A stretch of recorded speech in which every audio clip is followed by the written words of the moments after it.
Welcome everybody to the Lawrence Joel Veterans Memorial Coliseum. Conference play is at hand. You know my name. I go by the name of Yales. Maybe you don't know my name. I'm here with my main guy Rico in the building for this matchup tonight. Wake Forest, Kyle Diedrich, J.C. Graham, Carter Fields taking on Virginia Tech, better yet hosting Virginia Tech, Newly Cox, Travion Novick and company. How you doing today, Rico? Doing well, man. It's great to be back here in Wake Forest, man. Competed here a long time ago, so it's always great to come back where you've been before. Absolutely. We'll get these starting lineups out of the way for our viewers checked in for the first time. That's Newly Cox there with that first shot. Unable to get it to go. He's going to be in that front court alongside Travion Novick and the big man, Von Rushing, 7'1" junior. Backcourt, you got Camden Perez and Braxton Schuyler. On the other side, you're looking at Kyrie Diedrich, the big-time senior for Wake Forest, alongside Carter Fields in the middle. Rounding out that lineup, Reinhardt Amen, J.C. Graham out of Webster, Texas. That's who you're going to want to keep your eyes on tonight, and Luka Jesse. Rico, what do the fans need to keep their eye on outside of the stars, gameplay-wise? What do they need to be looking for? Yeah, so, I mean, just what we saw there in the opening, Wake Forest, we're going to see if they can attack this zone that I think Virginia Tech is expected to run. They like to run a little bit of a 3-2 zone at you defensively.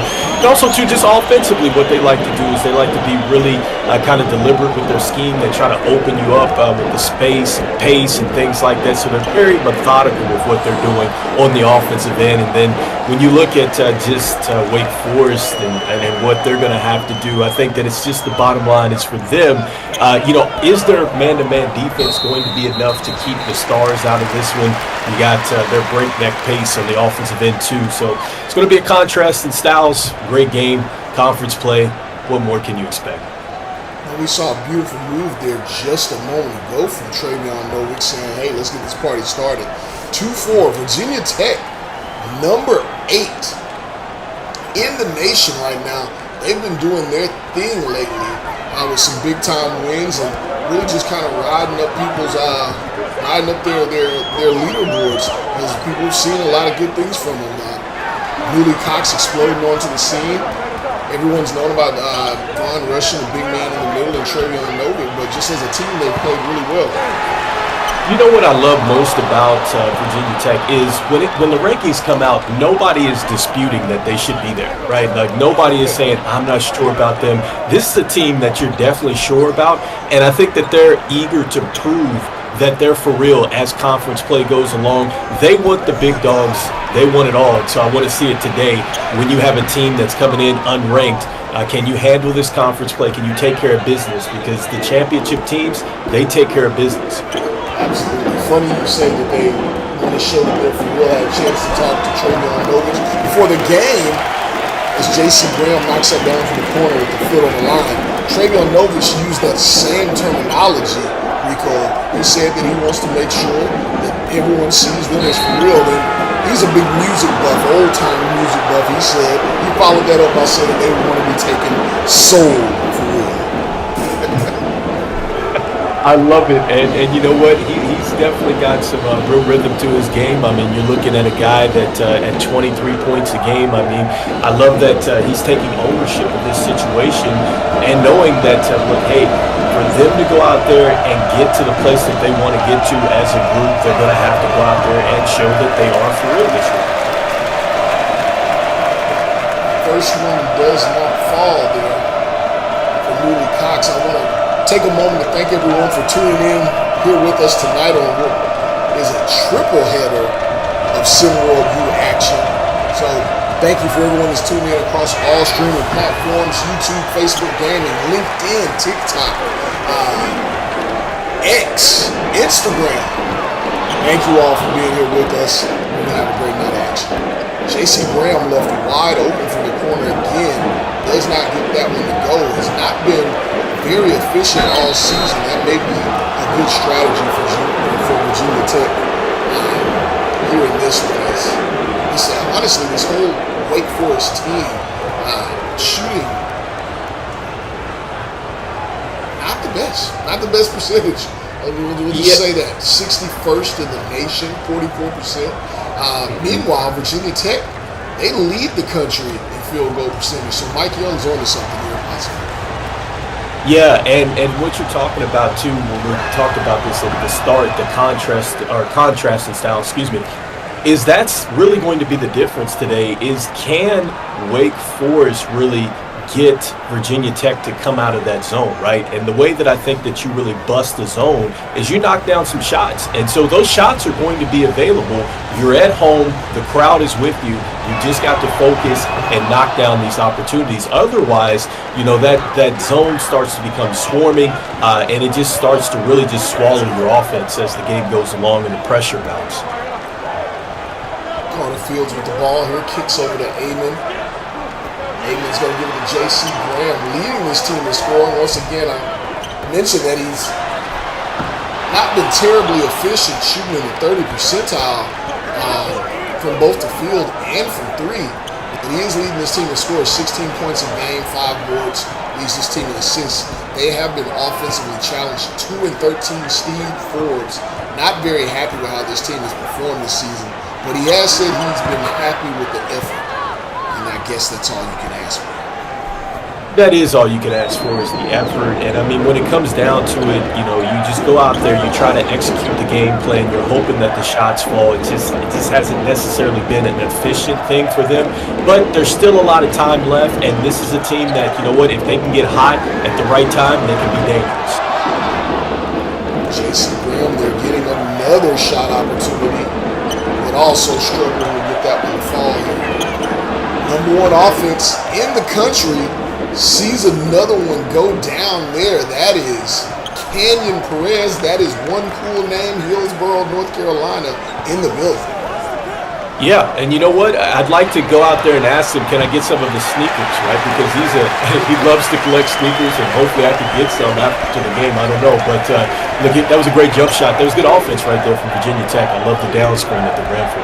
Did you happen to catch the shoes? I got a chance to see shoot-arounds. The shoes that he had on at shoot-around, neon green. I don't know what those things were. I like the bright colors, but I'm right there with you, Rico. I love it myself, man. I got a pair when I go out and hoop. I like some bright green ones as well. So I like the young man's collection of sneakers here. So. Kyrie Dietrich, 6'10", 220, has a jumper on. He leads this team, this Wake Forest team, in three-point percentage. He shoots 50% from deep, Rico. He's hit 19 on the season. If they can get him open, you're going to stand a chance here. Right now, their defense is actually looking pretty good. Yeah, and I was going to say with him, the one thing about him is he's confident. He's very confident. He's one that's not lacking confidence. And you see that. You got to have a lot of confidence in the offensive end. Even if it's not efficient, you got to believe the next one's going to go down. Absolutely. Virginia, I don't believe they're too pressed today. Not too pressed, though, this early start. But you have to wonder if Coach Mike Young is a little frustrated here that they're struggling to score and the zone is giving up. Maybe they're not falling, but they're giving up wide open threes. We're not seeing the type of effort that we normally see from Virginia getting back and contesting.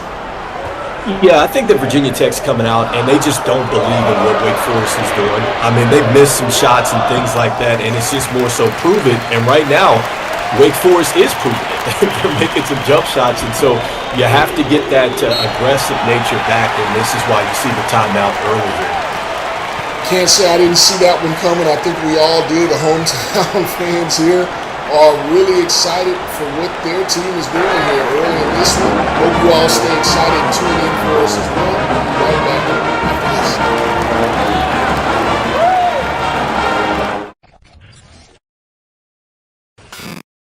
See the game be the game.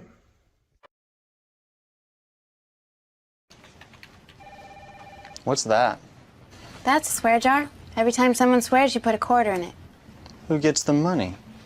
I don't know. We'll use it to buy something for the office, like a case of Bud Light or something. Fucking awesome. F you, Bob. F you, Jim. Eric, I have a bag on line 3 for you. Can I borrow your pen? Can I borrow your f***ing pen? Will the owner of a white station wagon please go f*** yourself? We're gonna go down there and we're gonna f*** some ass. We're gonna f*** some ass. We're gonna do whatever we have to because we're gonna s*** some Hoop. Doesn't count. Shut the up! I am so proud of you mother suckers. Here, here. Refreshingly smooth Bud Light. Always worth it.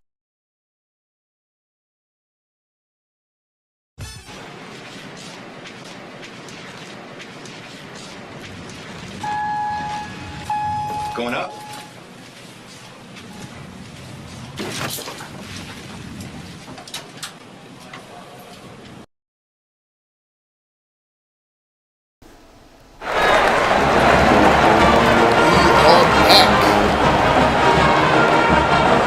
Back in Winston-Salem, North Carolina.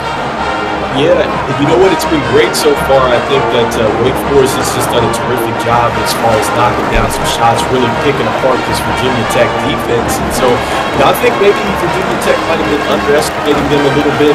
This is where we find out about teams that should take care of business here. So let's see if Coach can draw up some things to get Virginia Tech back to the aggressive nature that they really should have throughout the game. So this happens from time to time. That's why I call timeouts.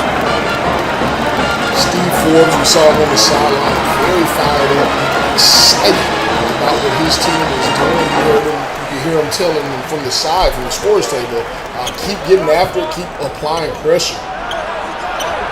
And what's crazy too about this too is just with this zone, it's actually kind of slowed Wake Forest up, but they're still finding ways to score the basketball, so that's pretty good.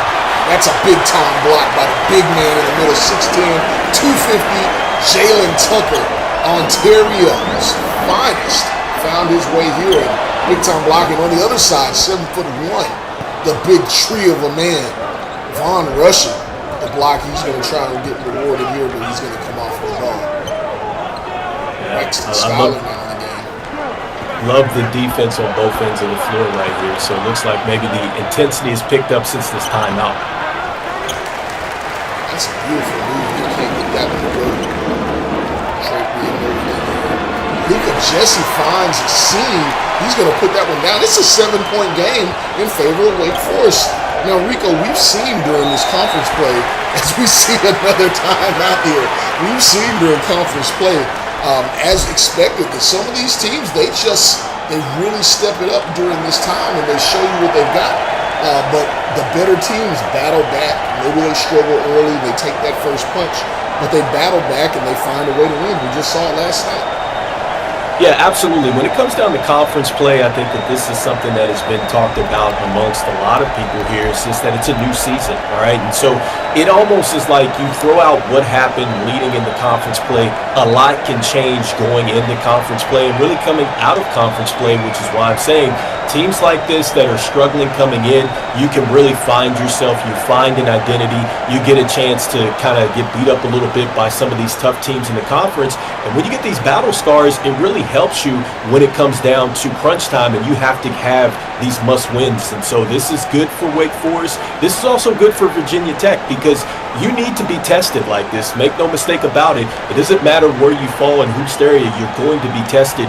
Let's see if Virginia Tech can come off the mat right now after Wake Forest has kind of landed a couple haymakers. Great point there. You actually said something I want to come back to, Rico. We heard Sniper talking about it on SimWorld today earlier, and I believe Marsh was not so keen on it.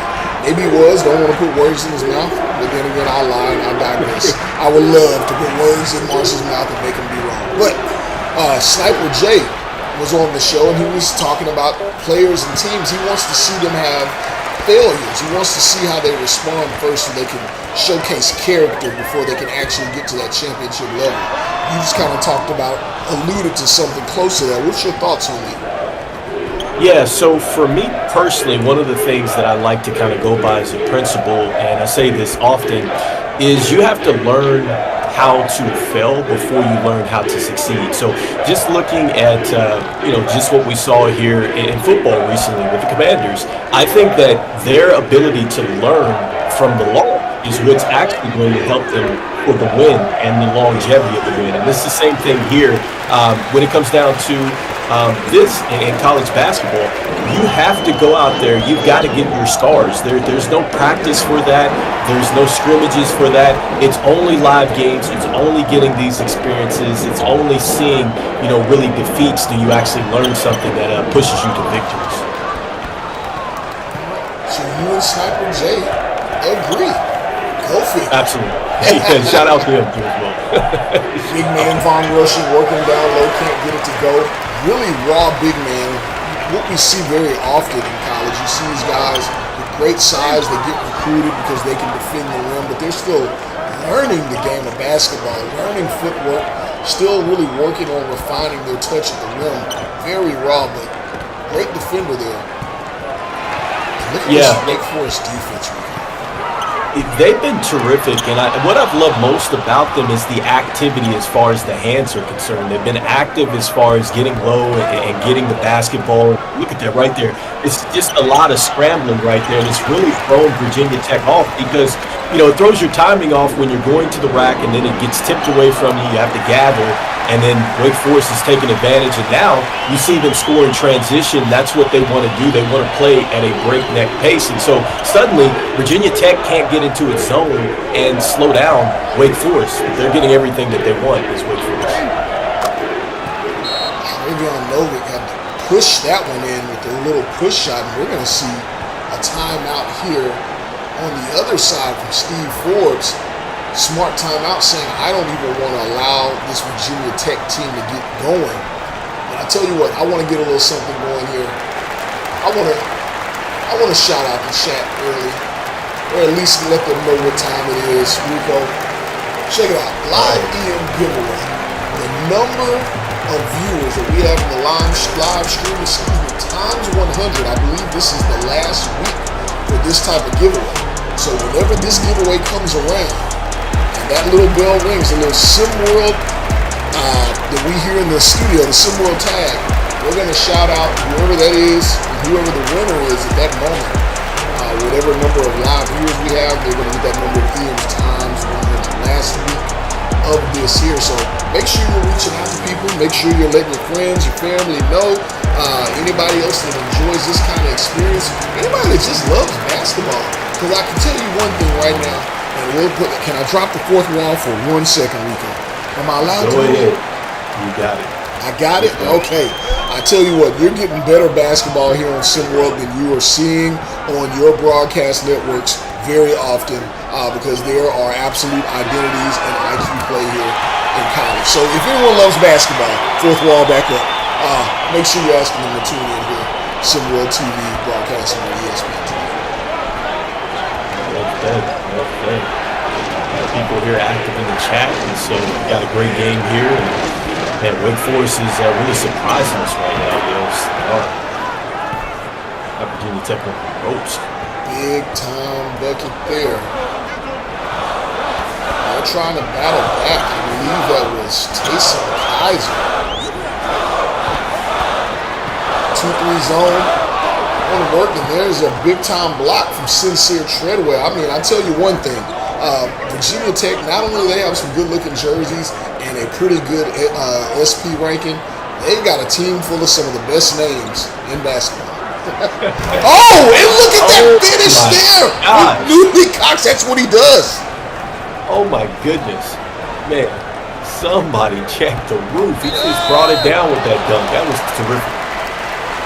And that's what happens when you have a guy like that with that kind of athleticism. He changes the trajectory of a game because it's such a momentum shift when you just face someone at the rim in that way. Yeah, sometimes when you're playing in a game and kind of been in there, like if you throw a lob or you get a good dunk, it's sometimes worth like 5 points.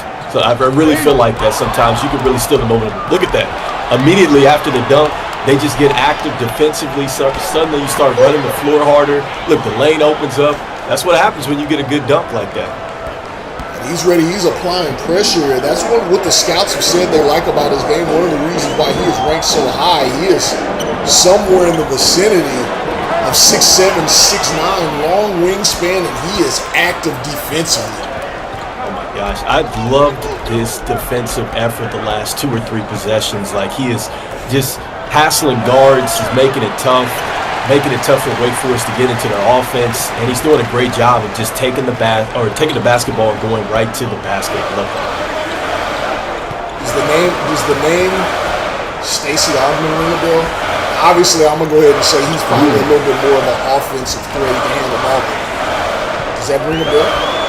The Plastic Man, Stacey Ogman. Man, yes, it does. Great player out of UNLV. Had some good years with the Atlanta Hawks. Unfortunately, they had to go against Michael Jordan and those teams. Don't get me started. I know your affinity for the Bulls as well, Rico. Dominique Wilkins got robbed one year. Everyone knows it. It's just up to you to admit it. Two-point game here. Virginia Tech back in this one like they were never out of it. High school and roll here. There's another steal from Neely Cox. He's going to push the break here. Is he going to take it himself? No, he's going to slow it up. Try and get a good shot. He's making quite an impact. That's a beautiful pass there. Treadway can barely hold on to it, but he does. We've got a tie game here, Rico. Yes, we do. And you know what? I think that it's Neely Cox and just his ability to really strap up defensively, I think has really changed the course of this game for Virginia Tech. And the intensity is there. They are actually playing like they're supposed to play here throughout the game now. Carter Fields with the big-time finish and letting his man know about it. Fiery attitude he has there, and he puts it on display. Treadway got the ball. I love the fact that Wake Forest is going out there and they're answering, right? They're not backing down. And I think because they've started off well, I think that they now have a no fear to them as well. I think that they've saw that they can score on them and they can defend as well. And so let's see if this home crowd can help lift them. Yikes. Big time bucket there. That's how you quiet the crowd down in a major way. Taysom Kaiser, to your point, Rico. Mike Tyson used to always say he wanted to intimidate them before the fight even started, but once you give someone a glimmer of hope, things change. Keep it locked with us here on ESPN. Cast it through SimWorld TV. We got more action coming up after this.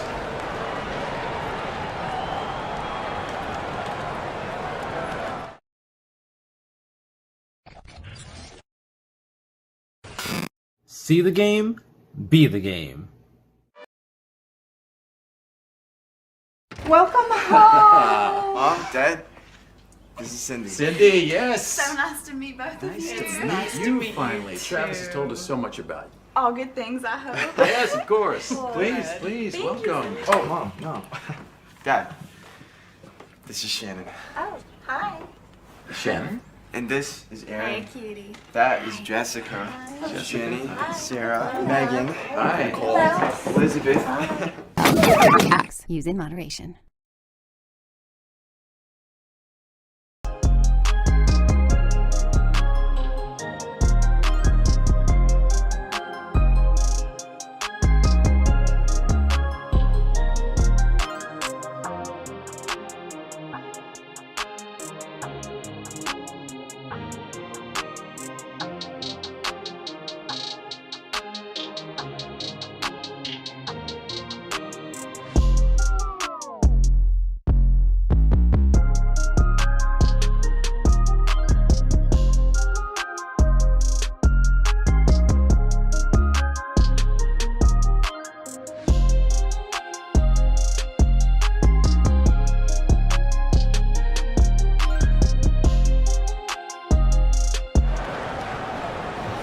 We're back, Rico.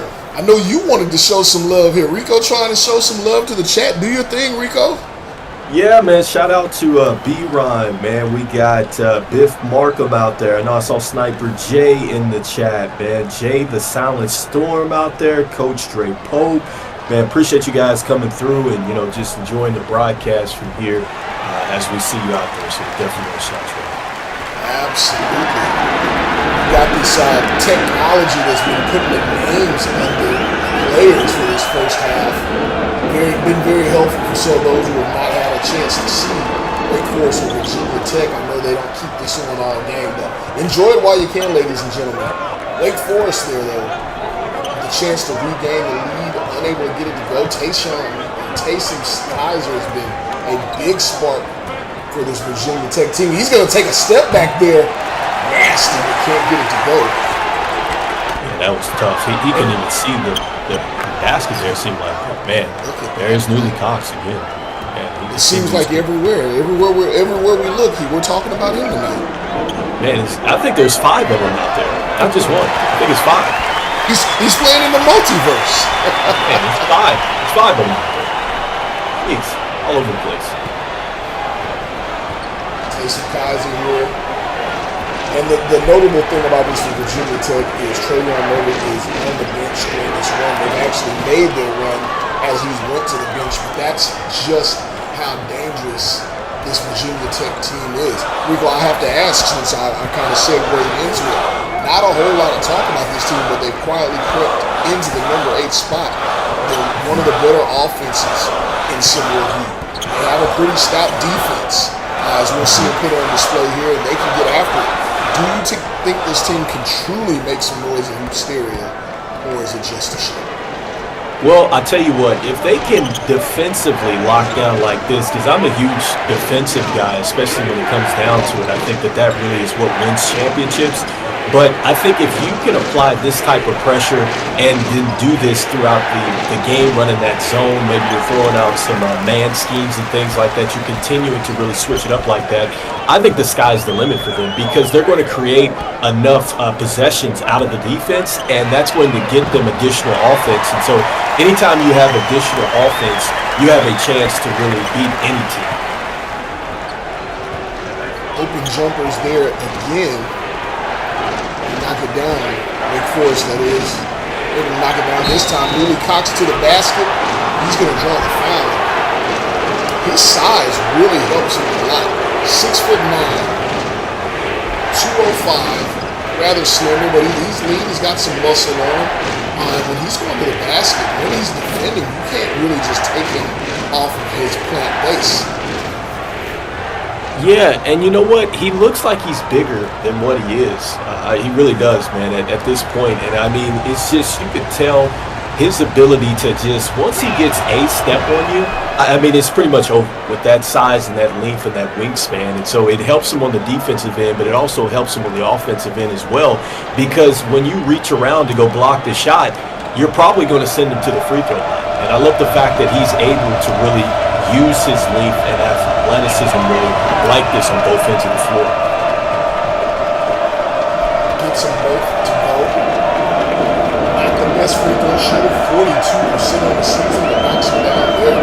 That's a rough percentage there. Yeah, you got to get better at that. I mean, that just comes down to focus right there. And so I'm pretty sure probably in practice he's probably knocking him down, but in games it's just not focused there. We see another turnover there. I'm going to have to get my stat sheet here and make sure we're accurate. I don't feel it. There's no way that's accurate. I have Wake Forest with only 4 turnovers so far in this game. I think they've had 4 turnovers in the last 2 minutes. Yeah, let's double check that. But, yeah, I mean, that's the thing. You cannot turn the basketball over. If you turn the basketball over, then, you know, obviously it's going to lead to some additional possessions. And let's see here. You're saying additional turnovers? Yeah, I got 4 for Wake right now. So there's no way that's I got 4 for them. Statistician is a Wake Forest fan. Maybe.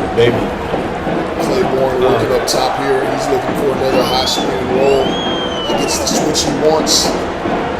Cappy speed now working on the smaller defender. That's what you run the pick and roll for now in 2025. That's how this game of basketball works. You don't run the screen and roll to get the open man flashing into the bucket or the pass. It's just to get a mismatch. That's what you want to do. You want to take advantage of the mismatch. Sometimes teams don't do that. They'll take a 3-point shot because of analytics. So love the fact that they gave it to the big man and let it go to work. All I can say about what you just said is yuck. What's not yuck? It's after this game. More conference play. You know it's going to be a good one when both teams have one of the same cities or states in your name. Kansas. Headed into K-State, Kansas State. That's going to be excellent. Excellent basketball. And then following that one, we've got Arizona. The Candyman, Candy Yams. is going to be heading into Washington State, so that should be pretty exciting. As usual, I'm not going to leave out SimWorld Prep this Saturday, the Canada Flight Tournament, heading into Sandy Shore Sport Complex. Drizzy Drake's going to be in the building as he is part owner of that facility. Exciting tip-off for that tournament starting local streams at 8 a.m. promptly. Get your behinds up and tune in for that championship game starting after all of the other rounds, roughly 2 p.m. Yeah, that's going to be a great contest out there. Man, definitely it's always a pleasure listening to Maestro. And so, man, it's going to be a great tournament out there. Shout out Maestro. Maestro goes to work. He gets the job done, baby. Maestro, shout out to you. Shout out to all the SimWorld team. You as well, Rico. I listened to Clutch Time a couple of times here today. I ran it back. Good stuff you got going on there. If you guys are not tuned in, as we said, big time block there. If you guys are not tuned in to Clutch Time, you're a casual. I'm just saying, you're a casual. That's great defense. Again, we're seeing some great defense at the rim from both teams, and I just love the fact that Wake Forest, they're unafraid. Even though Virginia Tech has come back and taken the lead, they feel like they belong in this game, and that's what you want out of conference play. We're going to see Kaiser. That must be his shot. Another step back, going to his right. Can't get this one to go, but Captain Speed's going to kick it over to the corner. Amen. Defended well there as Travion Novick is back in the game. I got to go look at the scouting report for Kaiser, because twice he shot that. I didn't know that was in his bag, but I guess maybe it is. Well, he hasn't hit it yet, Rico. It can be in your bag. It can be a tool. It can be in your bag all you want, but is it usable? That's questionable. It's real questionable the way it's come off the rim the last couple times. I'm like, man, if you needed to get a house built, he's definitely got some bricks for you right now with that. So.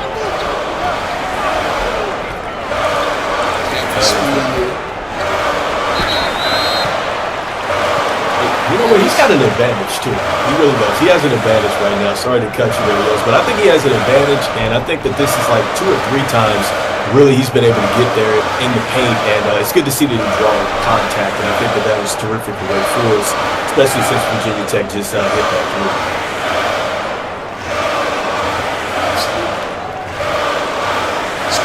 He's got quite an interesting free throw routine. You better knock this down, young man. Oh, I'm not even gonna place me jinxing him on that one. You gotta focus up. You know what he reminds me of when he does that? That's actually Gilbert Arenas. He used to do that because Gilbert Arenas, he didn't go behind his legs. He used to go behind his back with it like that. But I think that was Gilbert Arenas that used to do that. Gilbert Arenas was also putting up 29 a game. Oh, Agent Zero, very underrated player as far as his contributions to the SWBA and his contributions to every team he was on. I mean, he really had it going. Yeah, Gilbert Arenas, man. Before there was a Steph Curry and hitting these half-court shots and stuff like that, it was Gilbert Arenas, and he used to holler out hibachis when he was cooking you out there. That was his thing, hibachi. Braxton Schuyler extending this lead to 5 with under a second to go. J.C. Graham not even going to put a shot up. Virginia Tech was down as many as 12 in this half. Heading into halftime, they are now up 5. That is a 17-point swing. If my math is correct, I've been known to be okay at math, Nico.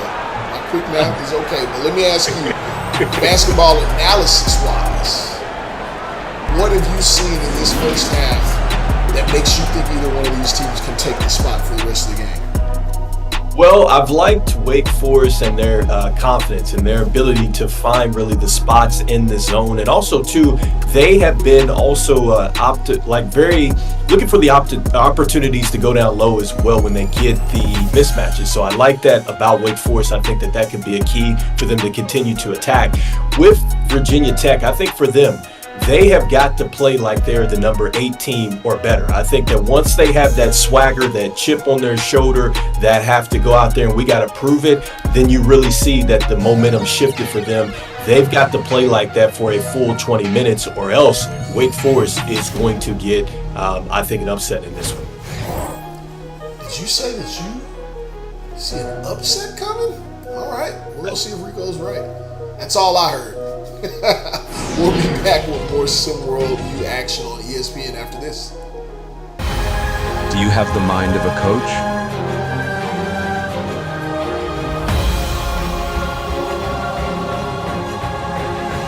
Are you willing to fight for your players? Can you handle it when things get heated?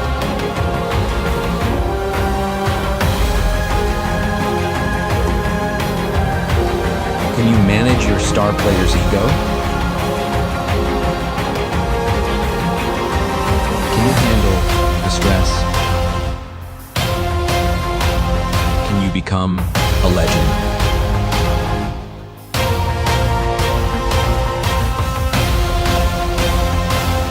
The only place in the world where you can coach live in a virtual world.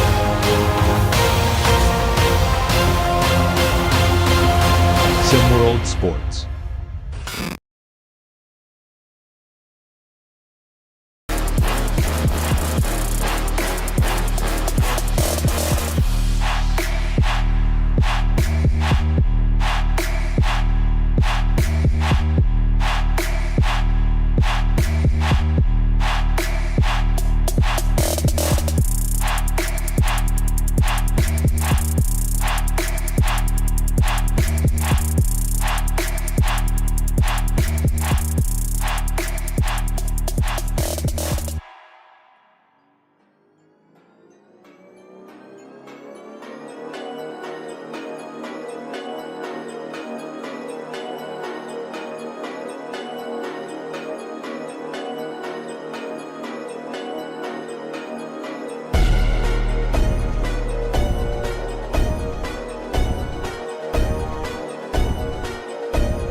And we're back.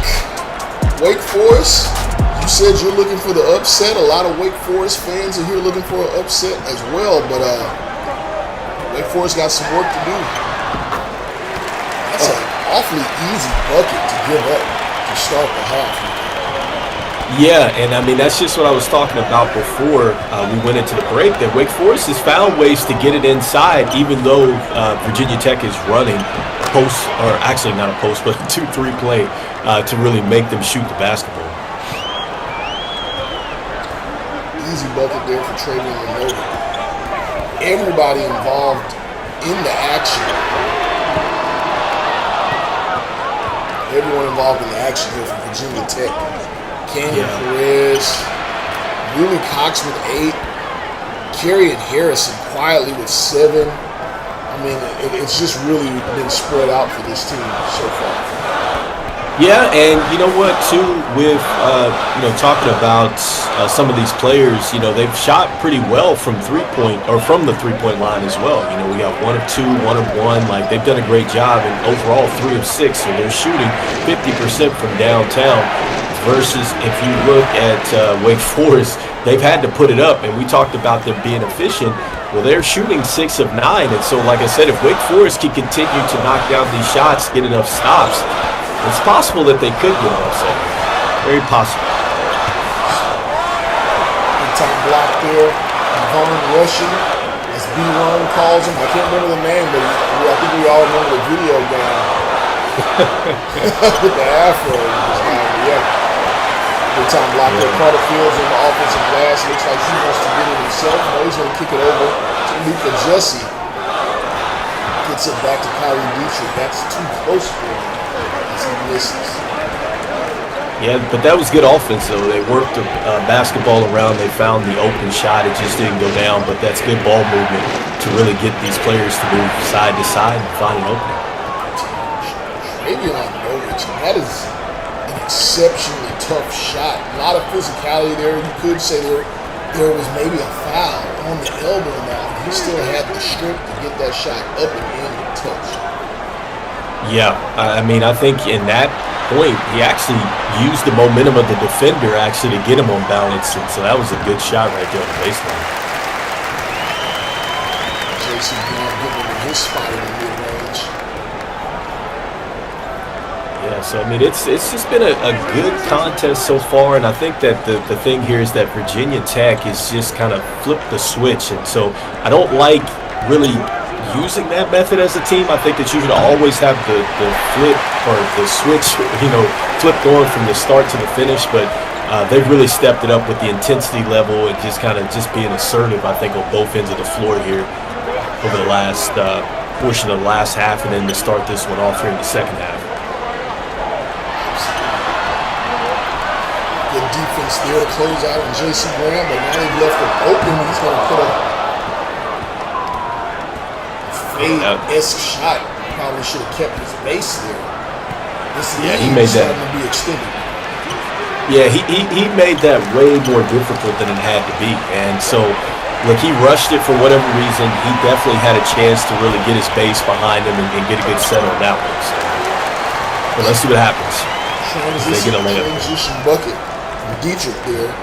Great defense. That's one of the things I do want to point out. Wake Forest, maybe down this game, may have been a major turnaround here.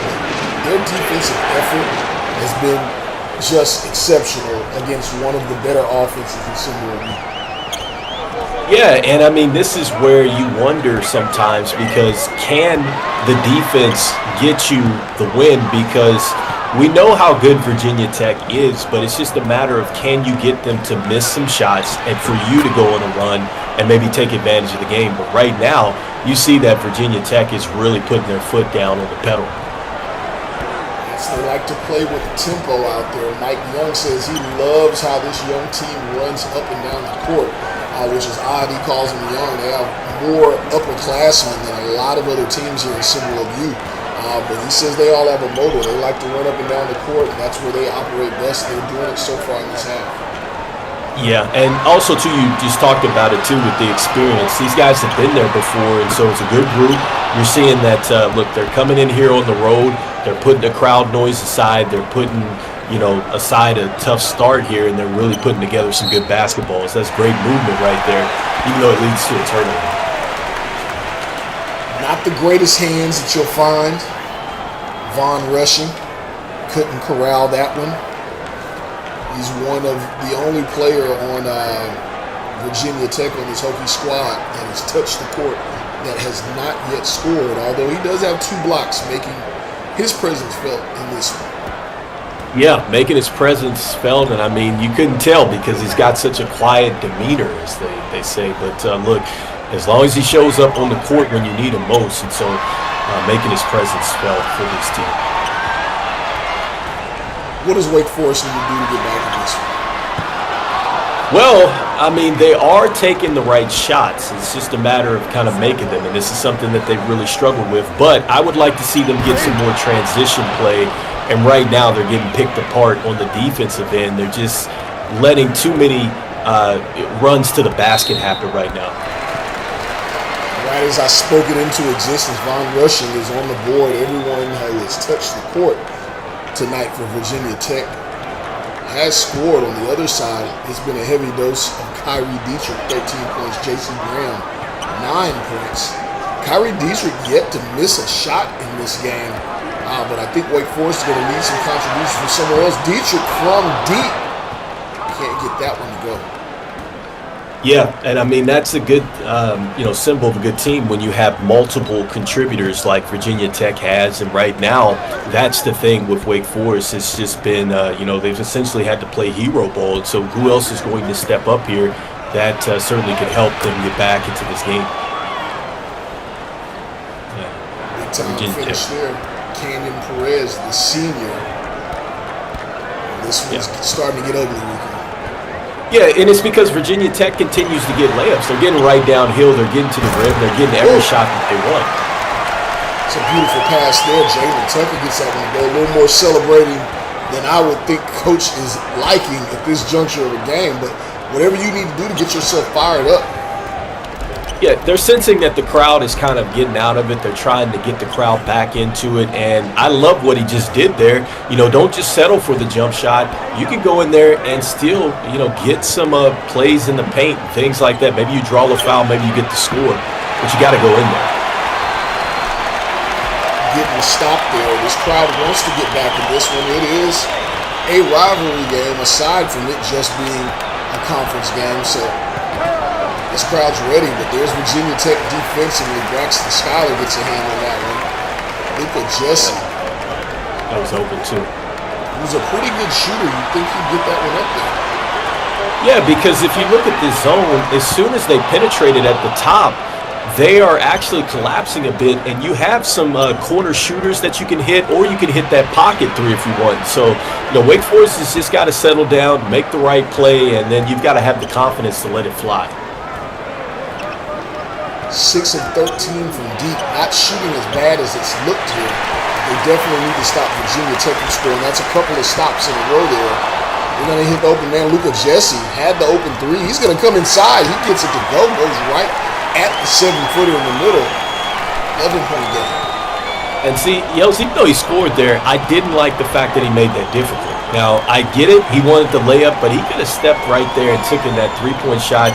I mean, I get it. It could have been a long two right there, but you know, that you had an opportunity to maybe take a three and an open one. There's 3 straight stops. Jason Graham there. Eddington just missed one. He's going to go back up with that one. He's going to get it to go. Second time's the charm. They need the shooting, and he gets it. Shrinks this lead to 8 as this crowd's ready to roll a bit here. Yep. And see, there you go.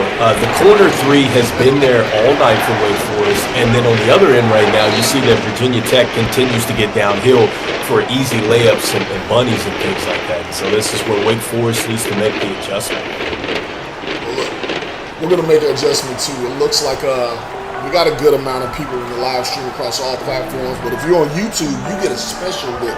Rico, it's that time. It's the time to put our users on blast and give them the light. You got through the rest of this timeout, users, all in the YouTube chat, all of our viewers. You put a shout out in the chat, Rico is going to get your shout out live on the air. And I may get in on it too, but you've only got about 30 seconds, so get it in. You want to shout someone out, we got you, baby. Rico, in the meantime, Wake Forest. Wake Forest battling back here with Virginia Tech seem to have an answer every single time. Yeah, I mean, Wake Forest they're getting the shots that they want. It's just about the confidence and them believing when they get these three-point shots and executing there. And then defensively, you just got to make it difficult on Virginia Tech. Don't just give them the free run at the lane and get these easy layups. Make them actually have to go through some of their offense, and you actually force a miss, you create another possession for yourself. Looks like we got a couple of shout-outs. We already knew who the first 2 people were that were going to get this in. Dre Pope got his in. Shout-out to his captain, Jay Medoria, and the Bears Breakers. Big-time block there. Coach Simpson, shout-out to his man Biff, already being an active presence for his team, putting in that work in the locker room. And lastly, Biff Markham. We just mentioned, shout-out Coach Simpson, giving the love right back for what he is doing for Lone Star. How about what's being done right there by Kyrie Dietrich? And did you see what Wake Forest did? They stopped Virginia Tech from getting the penetration to the lane. They were able to get the steal, and then they get out and run. And that's what they want to do. They want to play with a little bit more faster pace. They don't want to have to work through their offense in the half court. And so the only way to do that is you got to generate some chaos in the defensive end. Little man going to work here, unable to get that one to go. No Travion Novick, no Newly Cox on the court. This is a chance for Wake Forest to make a run as Virginia Tech. No real scorers out on the floor right now. Yeah, and another disappointing possession, I think, for Wake Forest. They had an open three-point shot. Now, I get it. You know, you take the shot up, but he had 2 defenders on him, and that corner 3 is open. And it's open again as he's going to knock that one down.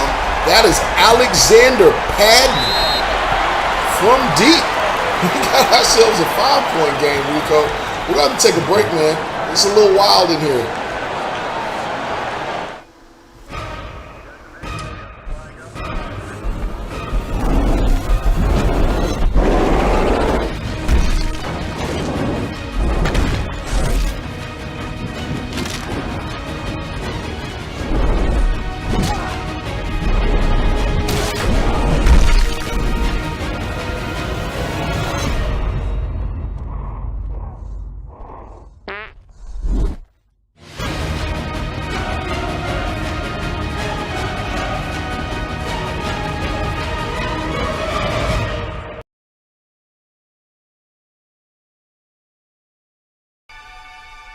England!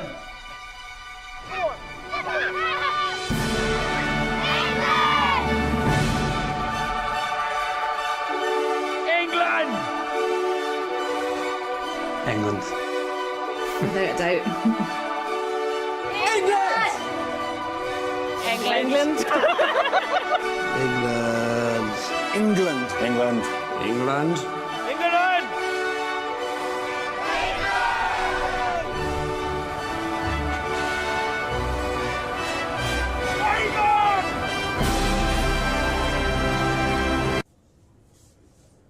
Scotland. France. Wales. Wales. Definitely Wales. Scotland.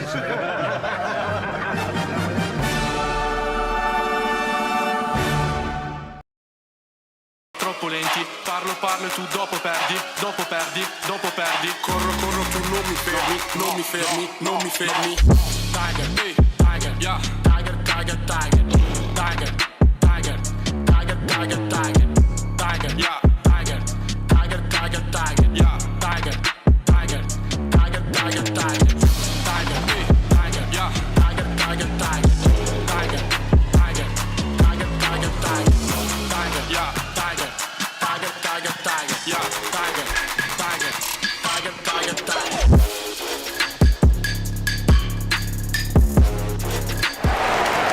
Rivalry week. Conference play.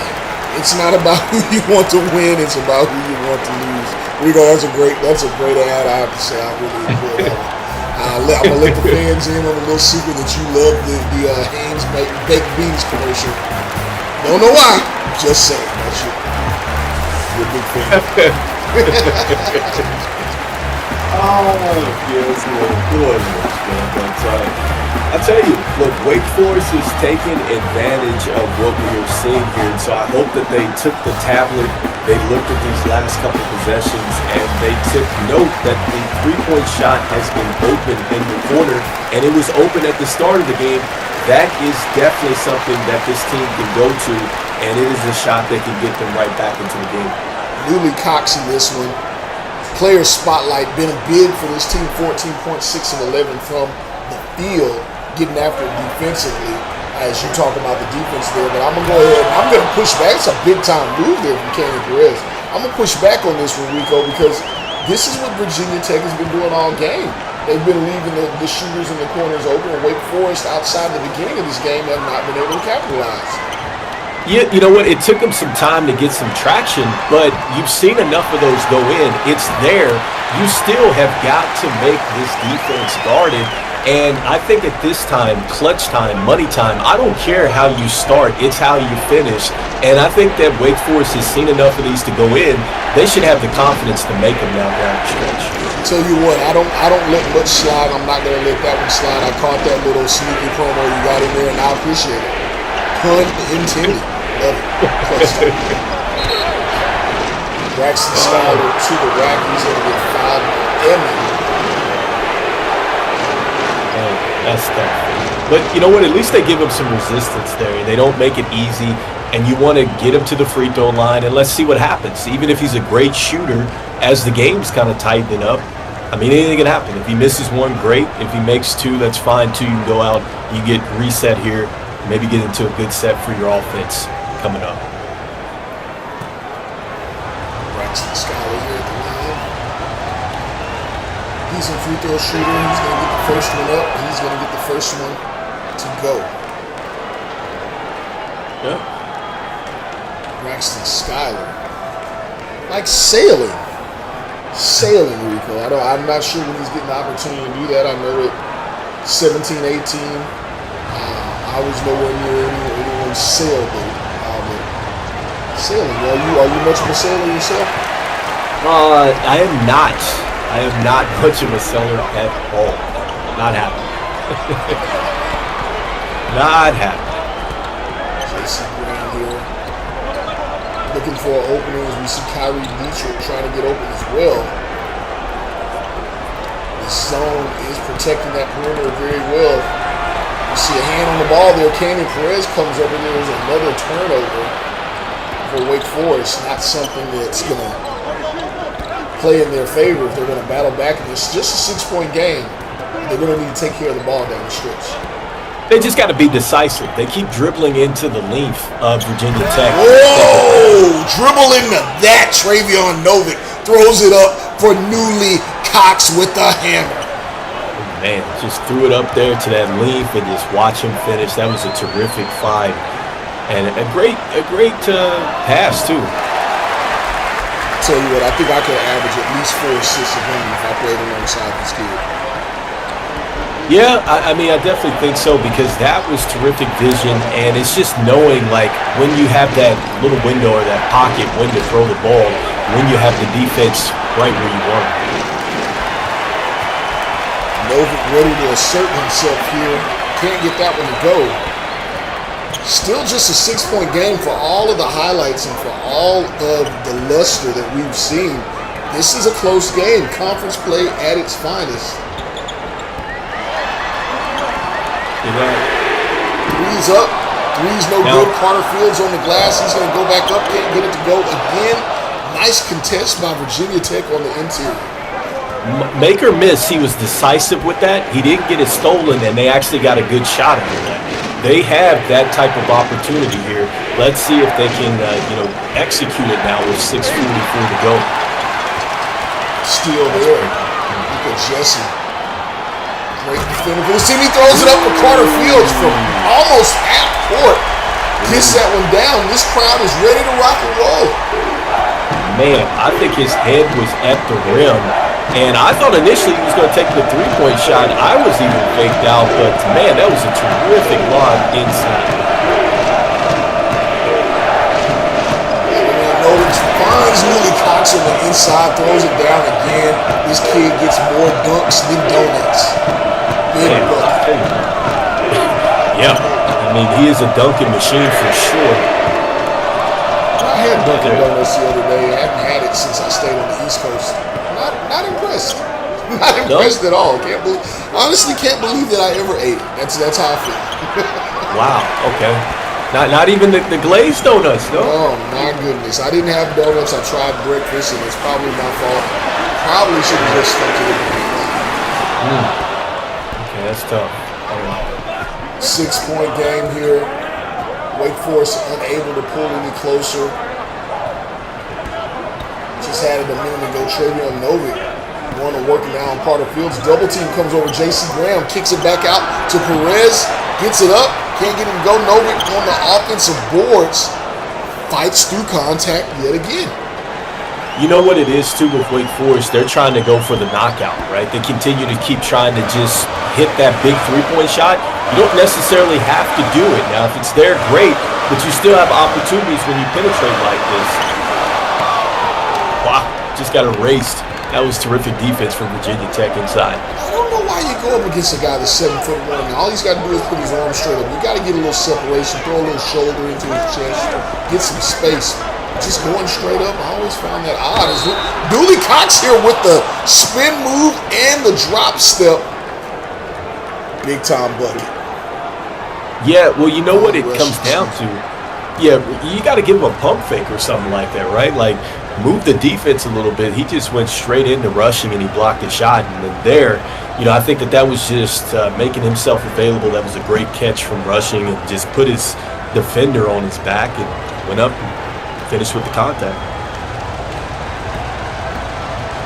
Now at the line.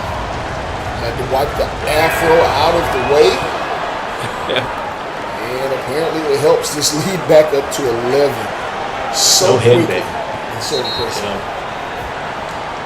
Demon Deacon's going to call a timeout here, Rico. We're going to take a break with them as we see Braxton Schuyler and Luka Jesse getting into a little bit there in half court. But we're going to be right back after this. More triple header action coming up in just a moment.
Back here at Wake Forest, we're getting a little out of hand here for Virginia Tech, but one of the big things here, we were talking about it off air with you, the balance of this Virginia Tech team really kind of making me a believer, and maybe making a believer out of other people around the country.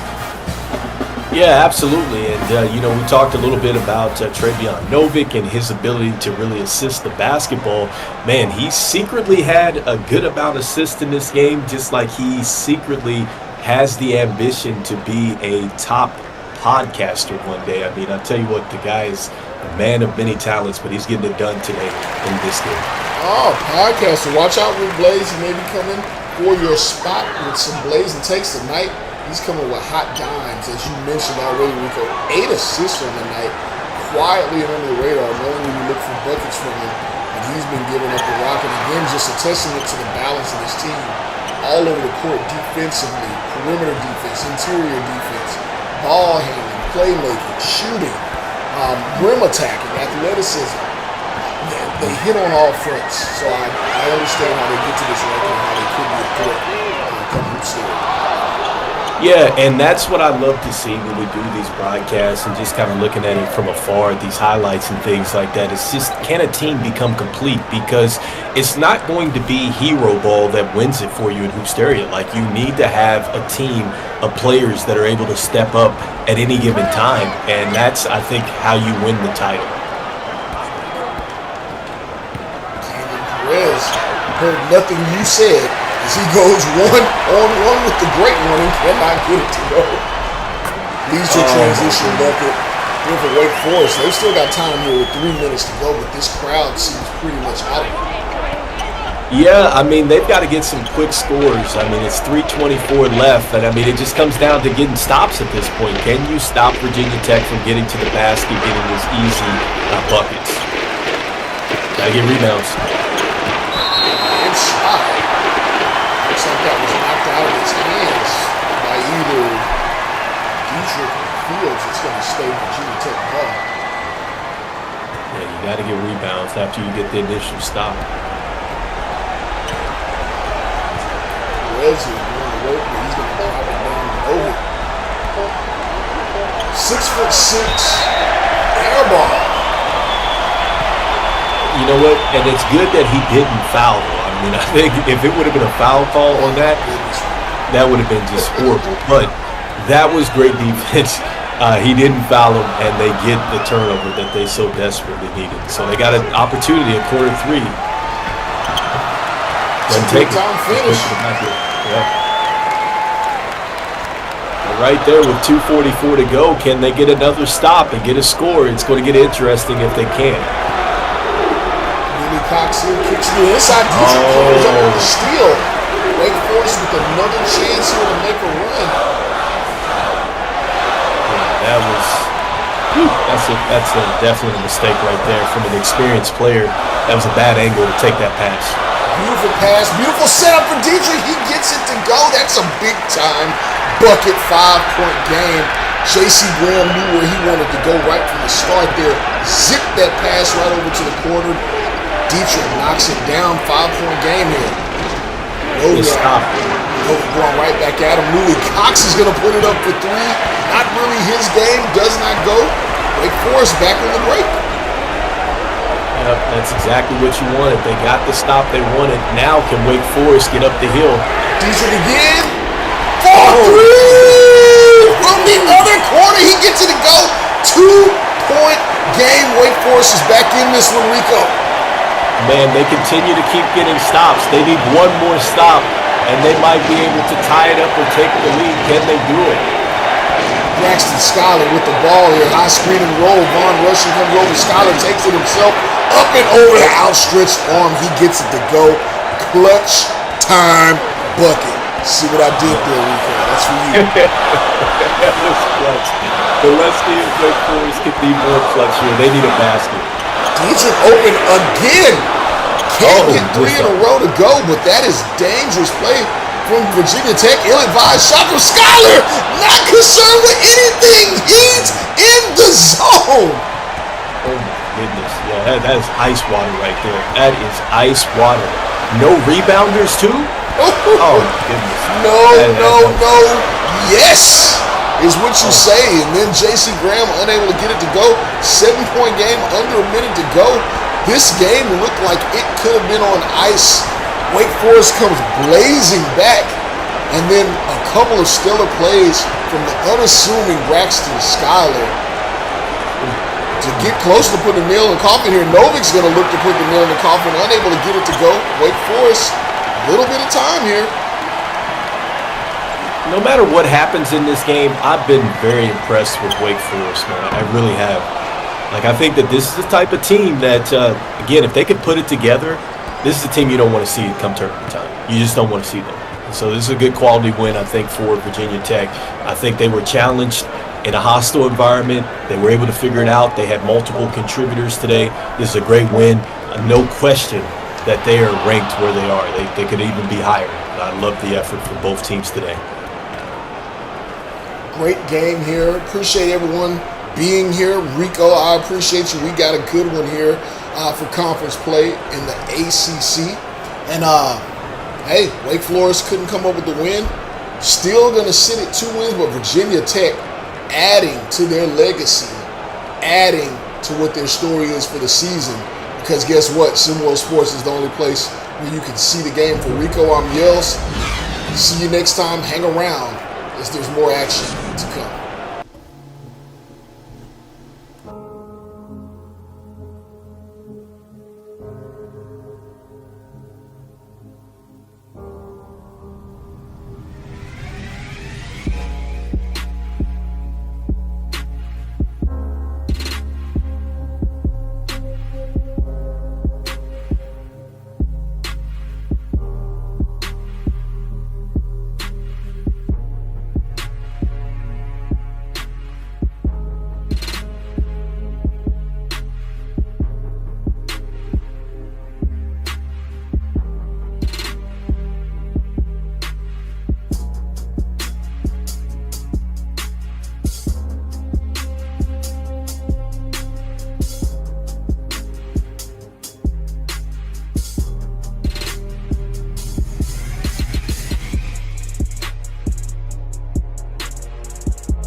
time for your mind. Let's go. Man, hold up, it's your boy Pretty Ricky. On this freestyle, putting it down for my city. About to get active, about to get some action. Hit the Galleria cause I live high fashion. Might hit the Zara, might hit the Louis store, then hit the Golden Goose. Shh, if you know, you know, never mind. I be dropping jewels like a 3-year-old. Call a big rod cause I need some smell good, bro. See before, rappers be looking like Chris Rock. Big flop, instead of writing rhymes, you on TikTok. Mic drop, hit the paint hard like a body shop. Seen something pretty, circle back through the parking lot. Gave my salutations, she gave me her number. We hooked up for dinner.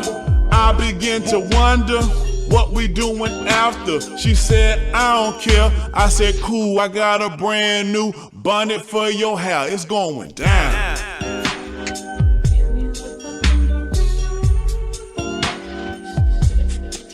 It's going down.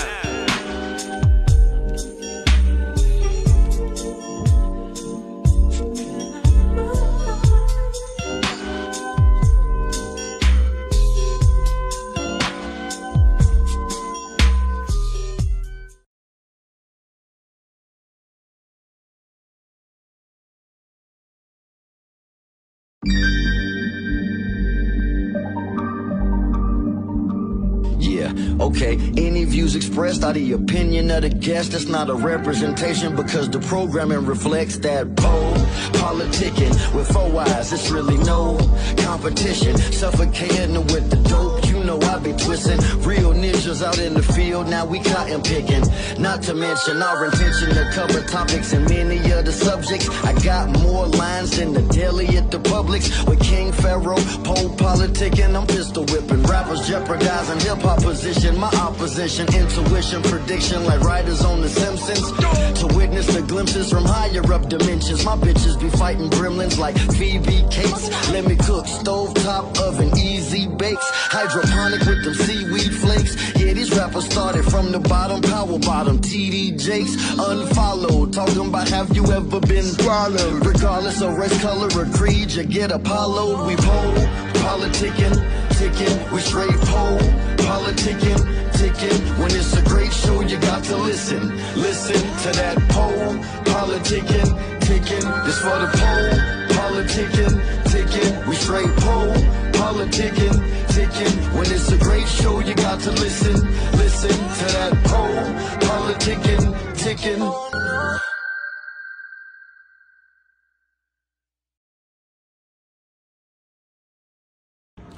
Hey, it's Henry Martell, and I just joined SimWorld Hoops.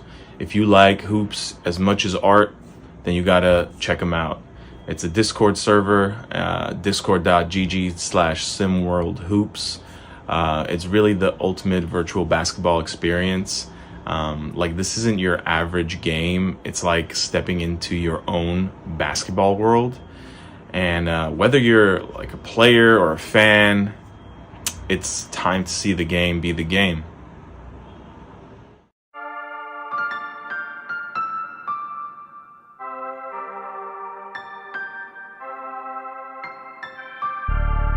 I had an idea in my head. I pictured this going differently. I meant every word that I said. You should have spent more time listening.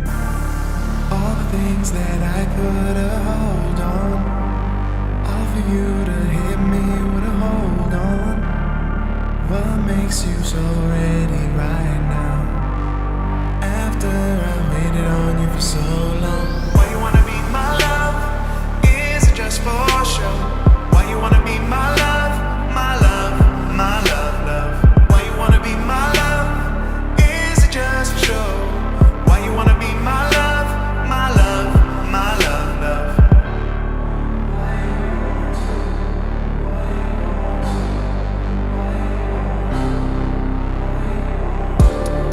I had an idea in my head.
everybody, and welcome to the Bramlage Coliseum here in Manhattan, Kansas, where tonight we have game 2 of our SimWorld Hoops triple header as the Kansas Jayhawks, number 13 ranked Kansas Jayhawks, come into town to face the Kansas State Wildcats in the Sunflower Showdown. Big 12 Conference Action Interfaith Rivalry. I'm B. Ron, and joining me tonight is the head coach of the Beast of the East and the future head coach of the Syracuse Orange, Assad Drayden once again. Drayden, good to have you here with me once again. I have been duped. I have been duped. They said we were going to Manhattan. I put my Timbs on and walked right onto the plane, and here we are in Kansas. Wrong Manhattan, my friend. The wrong Manhattan indeed. So look, I think we're gonna have a pretty good game on our hands here tonight. The Jayhawks entering this one 12-6, 1-0 in Big 12 play. Last game was a win against TCU 72-55. And on January 23rd, Jayhawks do win the opening tip-off. And over the Wildcats, they are 9-8, and they're 0-1 in Big 12 conference play. Their loss last time was to Dayton 75-66. As we get things rolling here, that first shot from Jayhawks does not fall back the other way with the Wildcats, and they score on this end down the floor. Speaking of the floor, let's set starting lineup. Kansas Jayhawks first. Nas Paul, Madison Miles, Charles Pinker, Carmelo Vega, and Jabbar Wilson are starting five from Jayhawks versus the Wildcats. Got George Clark, team captain, Tristan Kelly, power forward, Roscoe Scarlett, Anthony Wilson at center, and then Nathaniel Zilberman at the other guard position. I mean, this matchup is just loaded with, like, perfect parallels on each side. You have an absolute mountain of a man in Anthony Wilson at 7'1", 240 pounds, against Jabbar Wilson, who's 6'9", 224 pounds. And then when you go guards, you have two storied SimWorld prep guards. You have Nathaniel Zilberman versus Nas Hall. I mean, there's so much storyline in this game that we just got to get right back into that. Yeah, there is so much in this one. We actually got working with this but there's been more storyline too. Jabbar Wilson and Anthony Young are also cousins, believe it or not. So that's just more storyline on top of storyline, and Jabbar Wilson. Look at that. He's getting that already. The head coach Jerome Tang on the sideline for the Wildcats. Tang, 32 and 30 career record. He's 21 years as a head coach. And he runs a breakneck pace in the men's style of game. Just from the opposite side of things, a legendary head coach in college basketball.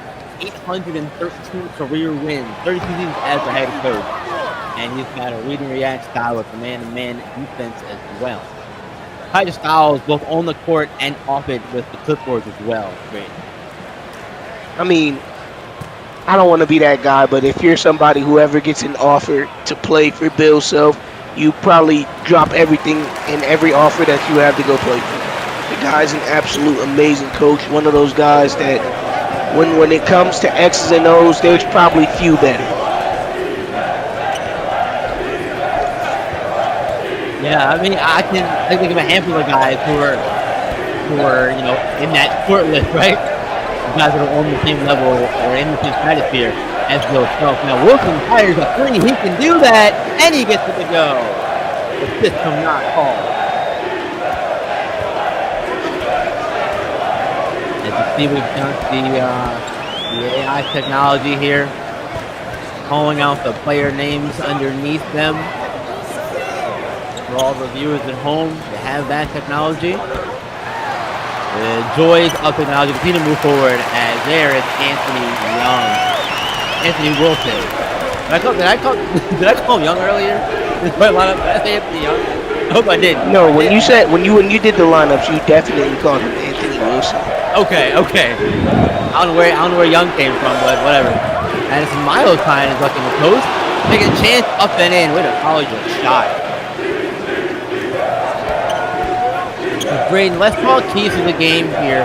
Starting with the Wildcats, what do you think they have to do to come out on top of it? I think if they just play Bill Self basketball, get everybody involved, timely shots, finding their spot, and being the solid defensive unit that they're known to be, I think they can come away with this. But on the other hand, I do think if Anthony Wilson is able to get into the game and dominate the glass and allow a lot of second chance points, and Nathaniel Zilberman in action. You get Roscoe Scarlett down here. I do think with a slight chance of slowing Madison Miles the third down, I do think they can come away with this win. You know, that's what I'm looking forward to seeing the two freshmen rushing point guards, Charles Pinkard and Roscoe Scarlett, because they're two very different style of players, Coach Drake. As Wilson ties another one. That one also good. Deep range from Wilson. He just has the green light. I don't know if I would have told him he could take those types of shots. That was, I won't say questionable because he's making them, but yeah, I remember back in the high school days in some prep making shots like that and taking stuff like that. So it's not a surprise to me to see it happen. As Pinkard attacks, can't get it. Scarlett grabs the rebound over Pinkard there. And like I said earlier, that's one of those matches I look forward to seeing Brayton for the two great talented players. Wilson gets his second foul on him in the game already, as you will see Roscoe Scarlett go to the free throw line for the Wildcats. B-Ron, where that man socks at? I'm hoping they're like real low. Can't see me. Yeah, you got the ankle socks on, maybe. Or no shows, like I said, what they call them. Bare feet in basketball shoes, running for 40 minutes. That's ungodly. I can't support that. Let's hope not. That's the blasphemous kind of behavior, right? We not supported around here. Scarlett does get the first free throw. Second one coming up. Hits them both. And Scarlett actually helps his percentage, but in the season, 51% free throw shooter. Jumper up and in. Quickly down the floor go to Jayhawk, and they answer points their own. I mean, right here you can see that they run a lot of actions for Anthony Wilson, and Kansas is literally doing everything to deny him the ball in the post. You love to see somebody 7'1", 240 pounds that can move like that. I know a lot of people are like enamored with how big basketball players are, but again, very rare is somebody 7'1", 240 pounds, and him being that nimble definitely is going to have some scouts looking his way. Oh, absolutely. Right now, Anthony Wilson not projected to be a draftable prospect right now as a junior. So we might see him come back for next season to try and get into that draft conversation. That is the first one, and both of them good tie ball games. And I think that's sometimes the importance of conference play, that these are guys, or rather these are coaches that know the other coaches' styles.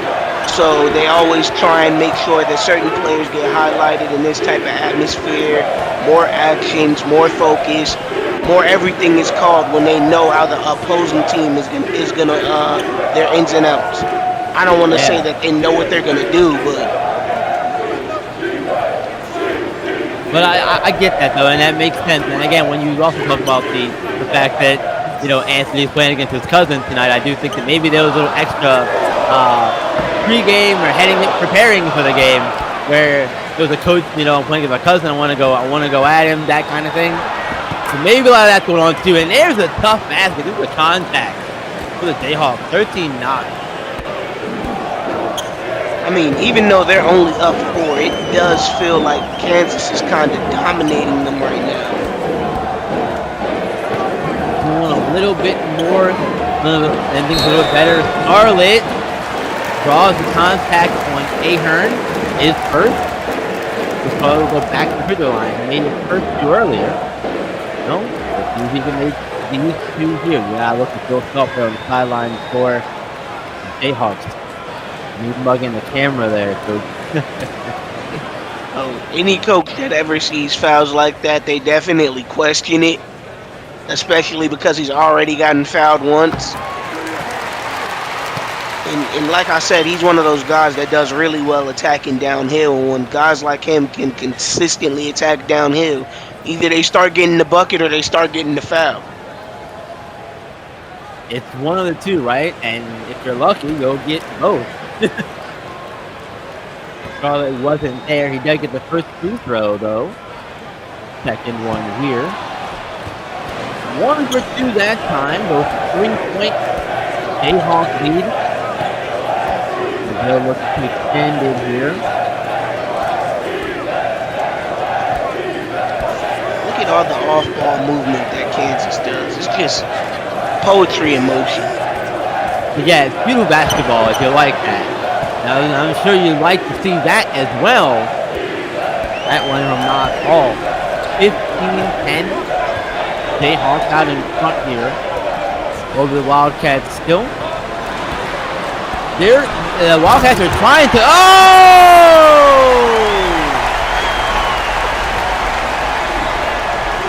Oh my goodness! No words. No words. That's one of those run out the gym kind of moments right there. It's been right back though. How's that? What else can you say? So I guess the paint's no longer being defended. I guess if everybody's doing it, you might as well get your shot. I guess not, right? At least on those two possessions anyway. Nobody was trying to defend the paint. Not up, no good, second chance. Rebound, yes sir. And that can be what's dangerous about this Kansas State team. They are good at getting those second chance buckets. And if you keep letting them crash the offensive glass, your lead will slowly start to dwindle away because those twos will eventually be exchanged for threes. Exactly. There's a block. There is a big block there. And there. That is inside of that possession. And now, rattling in there. John Michael Akumu from Uganda, sophomore on the block. Had the block, had the dunk, last time down, and now another basket there, cutting the Jayhawk lead just to 1 here. And there's a steal from Scarlett in transition all the way, getting the foul, not called, denying the shot there, so Scarlett have to work to tie the game and take the lead from the free throw line. I mean, that was murky waters no matter how he defended it, because he was so far ahead. Just jumping at him or in any direction, they were going to call a foul. Especially, again, because he keeps getting to the paint. They're like, well, they're doing that because they can't stop him. And that's what Scarlett is really known for, his aggressive, overly aggressive style of play here. And you saw it pay off with the steal on the end, set up the free throws here. I mean, you always got to be happy when guys are making their free throws. He did miss one earlier, but it's the easiest part of the game. Not bad from the line, those Buffalo Scarlet tying, making both free throws and giving the Wildcats the lead. Right back. And now it's the paint is wide open. And that's another easy plan there for the Jayhawks. I mean, that was some of the worst communication I've probably ever seen on the basketball court. It was like, hey, I got beat. Don't pick my guy up though. I just got beat. They ran a 4-1 flag. I got beat. Nobody pick up. It doesn't matter. That's it. Now Gilroy is trying to fade away. Can't get it. Wilson just got the rebound, but Wildcats quickly there to knock out the second shot attempt. Probably pick up the steal. Probably going to work here on the perimeter. Shot clock down to just 10 seconds here. Everything in the traffic. Roscoe picking the dribble pass out for the three. Good! Nothing but net. Tyreek Gracie in that one to fall. K-State has a 1-point lead. We're going to take out the quick break. Gracie fired up, rightfully so. Be right back, folks. Welcome Mom, Dad, this is Cindy. Cindy, yes. So nice to meet both of you. Nice to meet you finally. Travis has told us so much about you. All good things, I hope. Yes, of course. Good. Please, Thank welcome. you. Oh, Mom, no. Dad, this is Shannon. Oh, hi. Shannon. And this is Aaron. Hey, cutie. That is Jessica. Jenny, Sarah, Megan, Hi. Nicole, Elizabeth. Acts. Use in moderation. Won't go. Rebound Bosch. Back out to Allen. His three-pointer. Bang! Now there's a steal by Murr. Underneath the DJ. What's this gonna be? Lead pass. Stop it! Stop it! Do not do him like that! Now goes to roll. Brandon, the three-pointer out front. Hit him! Yes, he did! Iguodala up for the layup. Oh, blocked by James. Trying not to use it. Curry way downtown. Bang! Bang! Oh! LeBron James with no regard for human life. Up down Kobe. Oh! Up high. Down hard. Is this the dagger?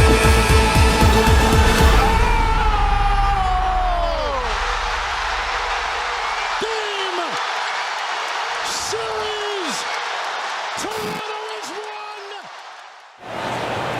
Welcome back to the other Manhattan, the one in Kansas. Kansas State gear up on their in-state rival, the Jayhawks, 20-19. K-State in the lead right now, and they're playing some great basketball tonight so far, Drayden. In a game where, you know, some people would say that they don't have much of a chance because of how strong Kansas has been historically and just the season in general. Started off rough, Kansas did, but they've picked it up and got it together here. And there's a strong block on the other end from the Jayhawks. Now they got to try and score here on the offensive end. I mean, even when they're down, you can tell how well coached this team is. Just the offensive actions that you see, how everybody gets involved. They're always feeding a certain matchup. They're always looking for certain looks. Versus Kansas State, and this is no knock, it seems like they're playing off pure instinct. And, you know, instinct or not, they're only down by 3, which, you know, says something about them coming into the game. They were ready for the challenge in this one, Drayden, for sure.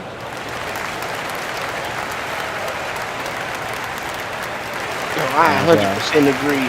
Yeah. Ready for the challenge in this one for sure. And wanted to give a quick, brief history breakdown here. I know Eli was a history guy, but I got it tonight, E. The name of the rivalry is called the Sunflower Showdown because it's the nickname for the state of Kansas, and it's also state flower. Sunflower State Showdown. There you go. I mean, I don't know too many people that are like big sunflower seed fans. So like the fact that that's like their state's whole thing. I don't even know what to say to them. Like, how is that even a rivalry? Y'all arguing over like a gas station 75 cents today. Not the flower, not the snack written, the flower itself. But fair enough. Do you have man, that's a tough take in the traffic like that. But K-State continue to make those kind of shots, and there's a reason. One of the reasons anyway. They're only down by 1 right now. Wilson with the screen. Tough contested jumper. That one no good. 1 point Jayhawk lead. Another action for Wilson that kind of just fizzles out, and then they always retreat back to like in their half court line, reset the offense, and then it's always like a crazy shot that I'd be like, I can't believe he took that, and then they usually just make it. Not that time though. I think they got the look they wanted, as Morabito gets caught reaching in trying to take the ball from Jabbar Wilson's head. Foul on him. His first. is going to come out of the game, or we'll see Charles Tinker check back into the game. And you see there a block from Jackson Whitlock, another 7-footer in this game on the floor right now. He's getting so tall, man. 7 feet for Whitlock, and again 7'1" for Anthony Young. Anthony Wilkins. People call him Anthony Young. I don't know why. Why am I doing that? I don't understand.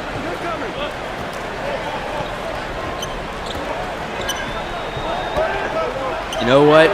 Graydon, I think I know why I keep doing that. There's Anthony Young is protected, but he has the hair.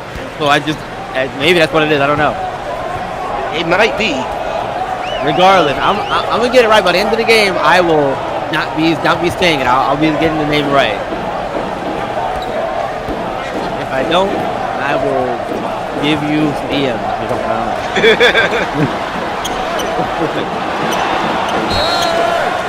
There's some good interior defense, but it all ends in a foul on Jabbar Wilson.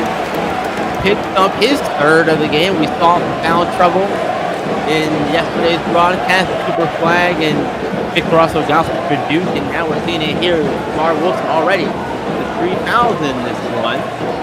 As Lex Earp is going to go to the free throw line for Kansas State. And do you think that this is going to be a time where you try to maybe sit Wilson here, or if you're Bill Self, you already got 3 fouls in the game? I don't think you're going to pick up a fourth one before halftime. I mean, right here, it just makes sense to take him out. I'm not going to question Bill Self if he doesn't, but right here, to me, it just makes sense to take him out.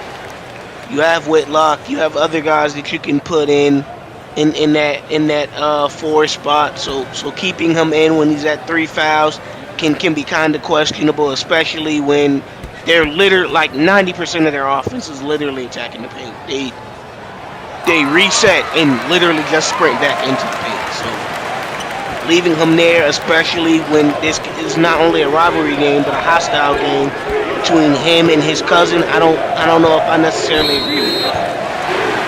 Little bit too quick. Trying to get around the corner there was not all dribbled out of bounds. And now the Wildcats have a chance to take the lead back after the turnover from Natal. Freshmen will make those kind of mistakes. Be aware of where you are on the floor. Wide open 3-pointer gives the Wildcats the lead. And those are the actions that I want to see from this Kansas State team. They definitely have the ability to do actions and set things up for Nathaniel Zilberman to absolutely shine in this type of game.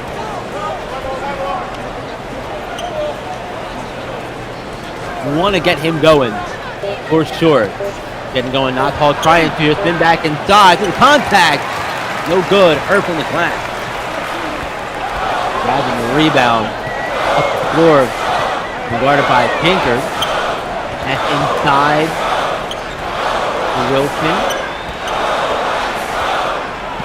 Swinging it back around here, back over to Earp. Earp over Pinker, good! I literally said it, like, it gets so mucked up and it's just like the spacing ends up being terrible, and then magically a tough jumper or like a tough layup gets hit. And here's another one. Lex Earp gets the steal on Pinkerton, goes down the floor in transition, extends the Wildcat lead in the process with that layup right there. 31-25. And it seems like the momentum has slowly started to shift to Kansas State. It sure has. And when the momentum starts to shift against you, shots that you usually make, you start to miss. You start feeling like nothing in the game's going in your favor. Versus when you're the team with the momentum, you feel like you can't miss. Yeah, K-State's been hot these last few times down the floor here. All have been here taking smart shots. We're getting tough basketball on that Madison Miles in the post. Getting double teamed back out to Pinkard. But it's pulled in by Earp. Pinkard could not rally cleanly. Christian Kelly the other way gets it blocked by Jabbar Wilson. And the great save from Madison Miles to keep the ball in with his body in play and grab the ball as well. did slow down the transition. Offense, pass inside to Hall from Pinkard, and good. Absolute great find. A little late, but definitely a great find by Charles Pinkard right there. Yeah, Pinkard, one of the more methodical kind of point guards here. Not all more of an aggressive kind of guard. Well, so those both Hall and Strada have a very similar makeup. There is taking it towards again, and this time Will Kelly has a burn, another timeout. 33-27. K-State out in front. Going to take a break. We'll be right back.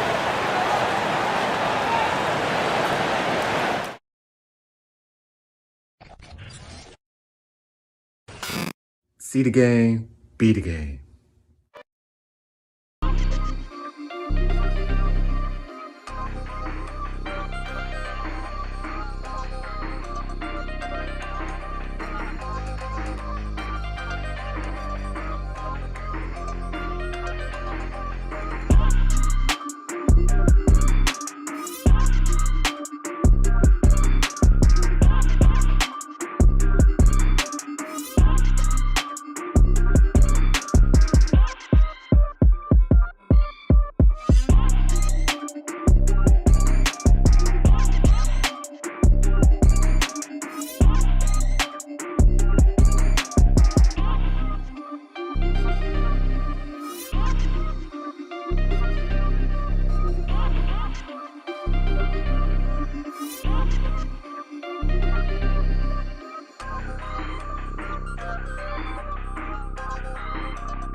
Welcome back, everyone.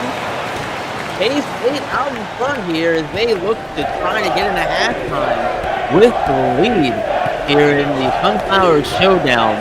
Big 12 conference matchup, interstate rivalry matchup. We've seen a lot of these over the last few days as conference play starts. And look at Charles Pinkard there attacking the basket and cutting into the deficit here a little bit with that one.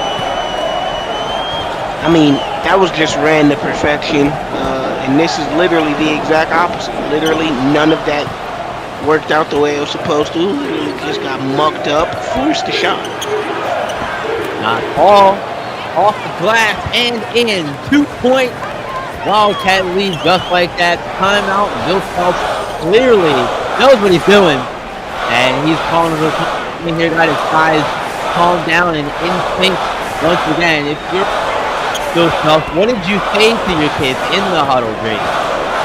Hey, just breathe. We got this. All their points, all their possessions, we're usually stopping them up until the last 3 seconds. They can't sustain it. Got to figure out some other way to beat you, right? Because all that stuff's not going to work forever. And you saw it there. Ooh, almost a steal there. But luckily, Pinkard, right place, right time to pick up non-call off the loose ball. Now Pinkard being guarded by Zilberman, shooting over him. Can't get it, but on the glass. Up, second chance. Can't get that one to go either. But good effort there from Jarvis Woodson. Now Christian Kelly on the glass. 2 points his way. 4-point Wildcat lead, 2:45. Left in the first half of play. Their ability to get timely offensive rebounds has been what's kept them in this game. Their initial shot every time is just a head scratcher, and it always works because either it goes in or they get the offensive rebound back. And offensive rebounds are really key for any team. Drayden and K-State. They're in middle bottom actually, I would say, in total rebounds per game. They don't rebound the ball very well. Meanwhile, on the other end of that, Kansas on the other hand, they are really good as a rebounding team. Top 15 as a rebounding team. I mean, need those. One team's coached literally by a legendary coach, so when you're coached by somebody who's not new to this but true to this, you often get more consistent numbers out of your team. I know Kansas State has had games where they struggled rebounding, and then they have games where they absolutely dominate the glass. See if they can dominate the glass throughout this one, and there is a really, really difficult shot over to Bar Wilson. I think that's Memphis Gambit. Getting that one to fall there. What a name, Memphis Gambit. I mean, Memphis Gammon in Manhattan, Kansas. That's confusing as you're gonna get, right? Absolutely, absolutely. Shot clock here down to 3 seconds. Got to get a shot off here quickly, and they will not get it off in time. The spinning fader from Woodson will not count for anything except as a turnover. Jarvis Wilson, second round projected pick in the NCAA draft. Meanwhile, Madison Miles Jayhawks was a first round projected pick in the Jayhawks squad.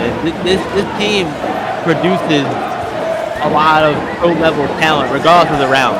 Pro level talent in any capacity. Mario Palmer, Brandon Rush, Kirk Heinrich. Those are the names off the top of my head that I can think of.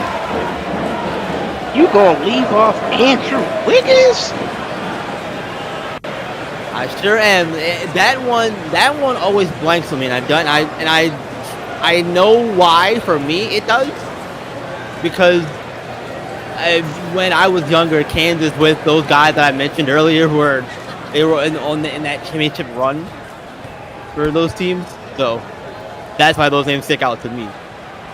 I will never forget where I was when Jabari Parker and Andrew Wiggins had people literally up in arms over which player was better. Like, the hindsight on it is crazy. Like, people literally argue till they're blue in the face. I remember on Facebook, like, people would be running like little like fantasy SWBA leagues, and like people would sell their entire farm for like Andrew Wiggins or Jabari Parker, and it literally used to be like, it was so crazy. And oh my god, that's a crazy finish there. Knockball knifing through. What was that? 3 white jerseys there to get to the rim. That's insane. Trying to do the same right back here. Are the Wildcats. There's Memphis Gammon. Trying to find somebody, and there's a 3-pointer. No good. One and done there as Woodson grabs the rebound. Dino Ahern now attacking, and that gets rejected. Going out of bounds. Jayhawk will take over. A big block there. Memphis Gammon. And for any wrestling fans out there, I love doing stuff like this. This is literally like one team's like ruthless aggression. Nothing they're doing is making sense. They're literally 100% just going as hard and as rough as they can. And the other teams, like the PG era, making sure everything's slow and concise. Nobody's offended. Everybody gets a chance with the ball. And it seems like the ruthless aggression is just working for Kansas State. Yeah, absolutely. Nas Hall scoring air once again. The second time down the floor, getting points. 4 straight for Hall. As the 2-point Wildcat lead. 20 seconds left in the half. Let's see how it ends. And it's going to be a steal from Nas Hall. Goes in the passing lane. Dino raising the roof. The K-State fans are not having it. But right now, it's a tie ball game. We'll see if it stays that way. Final possession here in the half. Jumper, no good, and that is how we'll end the first half of play. A Dino Ahern steal and score leaves this game all knotted up at 39 as we head to the locker room. Coach Drayton, it's been a really, really fun first half action here. I wasn't sure what to expect, but it wasn't this. If I'm being honest. What you got? I mean, for Kansas, I wouldn't say that they're necessarily doing anything wrong. I actually love how they've been calling their actions. A lot of miscues, but that's college basketball. Some of these guys aren't used to having certain actions, certain plays, certain things drilled into them. So it's hard for them to get their rhythm when they were probably the star of their team up until this point. Now, for Kansas State, I don't know how long they can sustain this level of play that they're doing, because it's literally like it's everything will go completely wrong and it ends in a bucket, or they end up getting a steal. But I think ultimately they can hang in this game long enough. We'll see what happens. Second half coming up. Stay right here, folks. We'll be right back with it.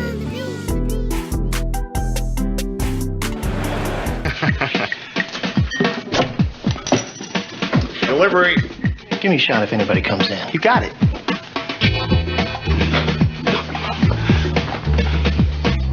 Bud Light, the mother load. Hey, here it comes. Hide.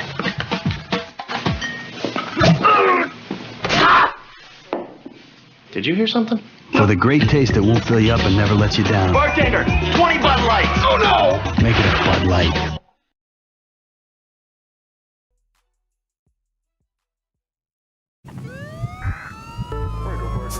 Hang in there, man. Damn. I don't know. I hope so.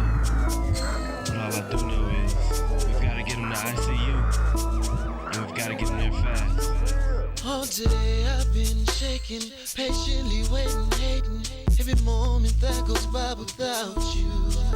It's like I'm going crazy, mayday, mayday. Cause I swear it feels like I'm about to lose my mind. Cause I've never had this feeling, but I'm feeling I adore you. Obsessed with the love you give, and it's killing me slowly knowing you're my life support. And without you I just can't live. Never knew I could feel the way I do about you. Like I'm losing control and that ain't cool, that ain't cool. You can put me in I see you till the next time I see you. Cause I die without you. Never knew. Welcome back, everyone. Memphis, Manhattan, Kansas. You know what time it is, folks. I know CBS cares. I know SimWorld TV got me. ESPN got me. Let's see. It's time to throw up those deuces, folks. Second half action coming at you. Look at that. ESPN, they know about me too.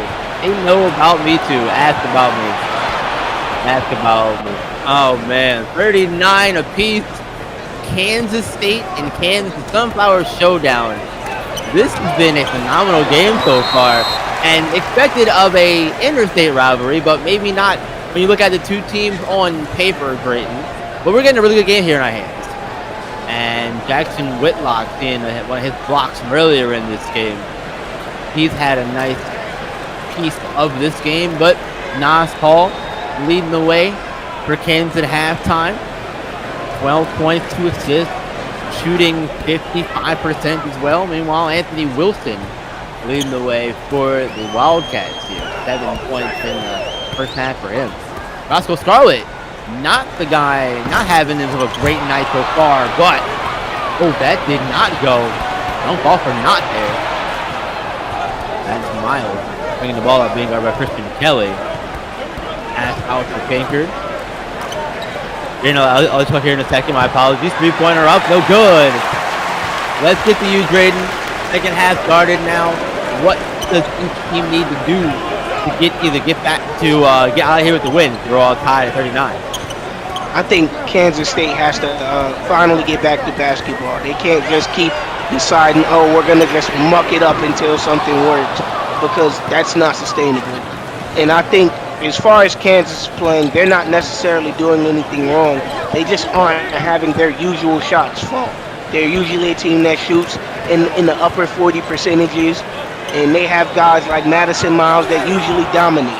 So once he gets back in rhythm and he scores the buckets that he usually scores, I think they can come away with this game handedly as long as Kansas State's whole plan is to just muck it up until something works. That basket right there from Miles last time down will hopefully get him rolling.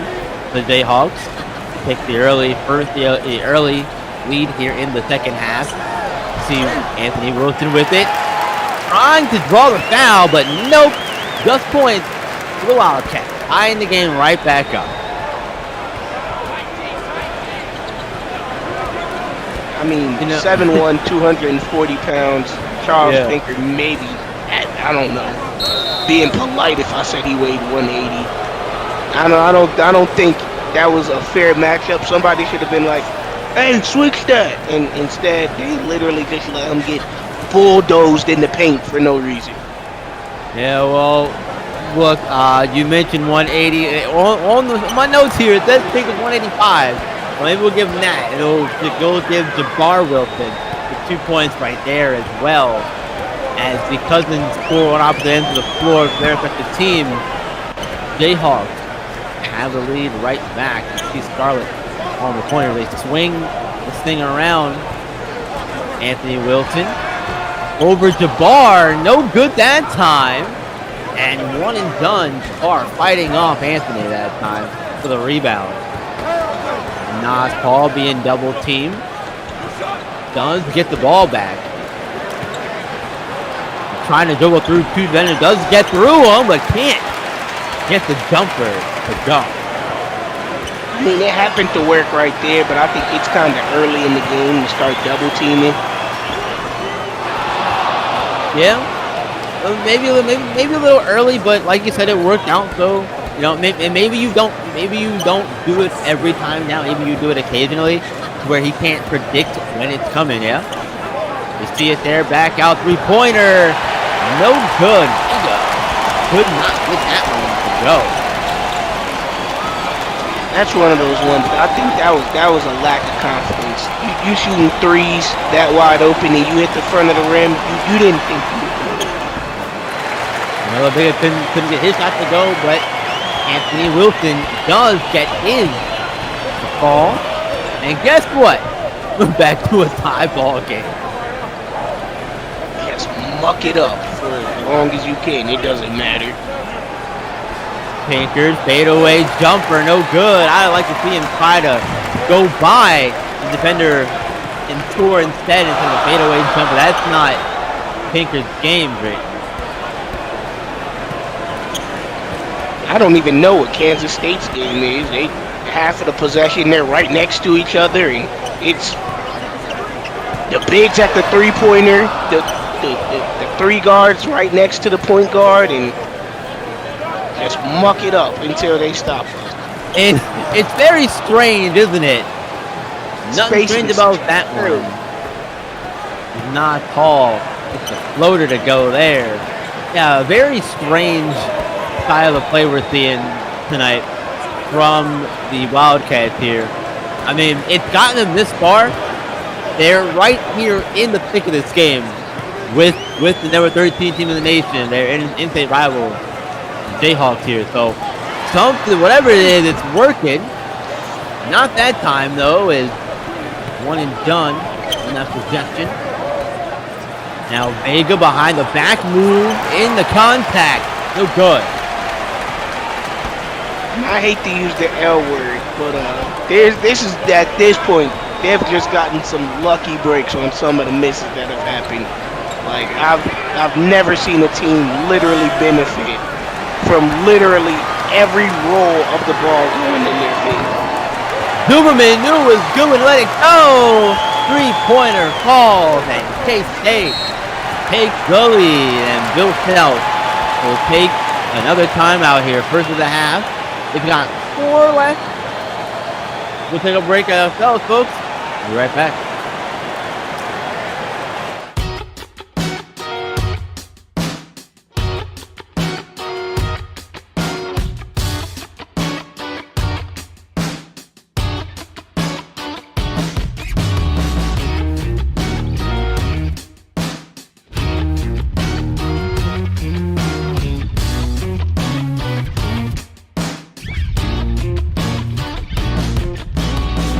What's it like to be in charge?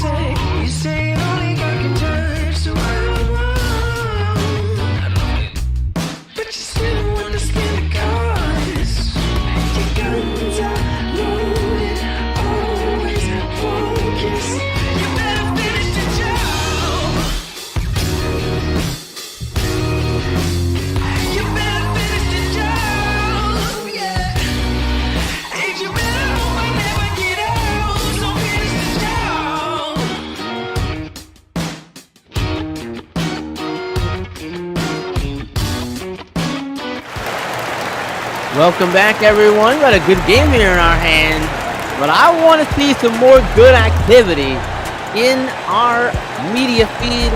We're doing all this stuff free of charge for everyone. I know you got about 5 minutes in your day. Don't take very long to get caught up on what's going on in SimWorld. Near constant content is hitting the feed for you all to engage with, actively engage, because I can tell when you're not actively paying attention to what's going on. I peep game. I recognize what's going on. So make sure you're watching, supporting, and actively engaging with the content here that we have for you in SimWorld, because there's nothing else like it around here. And also, from what I hear, it's what you like the most, right? The immersive content. So show us you like it by engaging with it. Back to game action here, 46-45 after the Nathaniel Gilman three-pointer. We get a turnover for Carmelo Vega, and K-State's gonna take the ball right back. It sees Zilberman there, giving the crowd some love as he heads to the bench. They're pleased with his performance here on this one. Gotta be pleased with it. I mean, again, this Kansas State team. Wait, they called a foul on that? Let me not speak against refs. Ahern. The people in the striped shirts are very fantastic people, and sometimes they blow that whistle a little early. I don't know if I call that. I don't know if me personally, if I was officiating the game, if I would have called that a foul. Nice save, Braden. Nice save. Lex Earp at the line here. So far in the game, 2 for 2 from the free throw line, making it 3 for 3 as he hits that one. You see Dino Ahern in there. Probably not too happy like you with the foul call, but regardless. Well, I didn't say I was unhappy. I said if I was officiating the game, I may not have called that. I have context between the lines there, Braden. Regardless, Earp is good from the free throw line. Perfect once again. And Casey has now made it a 3-point lead, but never mind. Carmelo Vega ties the game up with that shot right there, making up for a turnover last trip down the floor. That's how you bounce back. It's literally one team just playing completely sound basketball versus the other team that literally just waits and just I have no words. It doesn't even seem like a play or an action or a focus or an idea is going on. It's literally just wait and then just muck it up. It just gets completely like, it's like a scramble. Completely every possession, I watch somebody dribble the ball up and I have no idea of what's happening next. Oh man, what a finish that was. Dude, that was John Michael Akumu scoring that one there. And that's a guy who's 6'11", 194 pounds, Braden. Kid's got some range in this game. Turnaround jumper. Oh, good. Not a good looking shot there. Want to have that one back if you're Whitlock. Pass inside. Akumu draws the foul on Gilroy. Camden Gilroy committing the foul there. K-State's up by 2. We can make it 4 with these free throws from John Michael Akumu. And on the season, Akumu an 80% free throw shooter, getting about 16.5 minutes per game this season as well as a sophomore. First one up and in for Akumu.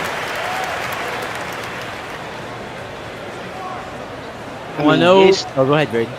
This Kansas State team has me in complete awe. I did not think it was possible to win a college basketball game like this. It's certainly one of the styles of play of all time, Coach. It certainly is. It's working for them though. They have a lead. 52-48. Kansas trying to fight back in this one. They're not too far out. And the double team calls the errant pass. Now giving it back. Now back out. Kansas shot clock at 5. Got to get something going here. And driving to the lane, to the basket, and can't get it to fall. Ahern there, unsuccessful. Like, you watch Kansas on offense, and it's literally like, I don't want to say poetry in motion on offense, but you can see where the ball's going. Everything flows properly, and no, they're not hitting their shots. No, they're not necessarily getting all the makes. But the basketball that they're playing just seems a lot smoother. Versus, you'll watch a Kansas State possession, and you'll be like, oh, well, I guess that's the shot you took. He made it. He made that one, and the foul. Muck it up. They're just mucking it up. There's no. As a coach, what do you say to your team when this is how you're losing? Everything got defended properly. You tell me. Everything got defended properly. He literally just threw something up. It goes in, and a foul. Yeah, it's one of those nights where it seems like if K-State's going to win this game, it's going to be in this way where it's just that night. It's just that kind of night. And you mentioned the word earlier, Dre. You didn't want to use it. I'll use it for you here, though. Luck. Sometimes better be lucky than good, and right now it seems like that's kind of what K-State is in this game. They're getting a lot of those difficult shots to fall. It probably shouldn't go their way. That's just how it's working for them tonight, and it's happening there once again. This time, Irv scoring. 6-point Wildcat lead. 10:45 left in the contest. Still plenty of time for the Jayhawks to get back in this one. That entire possession didn't make sense. Ahern to the basket. Good. Ahern has been phenomenal off of the bench for Jayhawks tonight. It's been so fun to watch him work. Like 14 points now for Ahern off the bench. But K-State scores once again.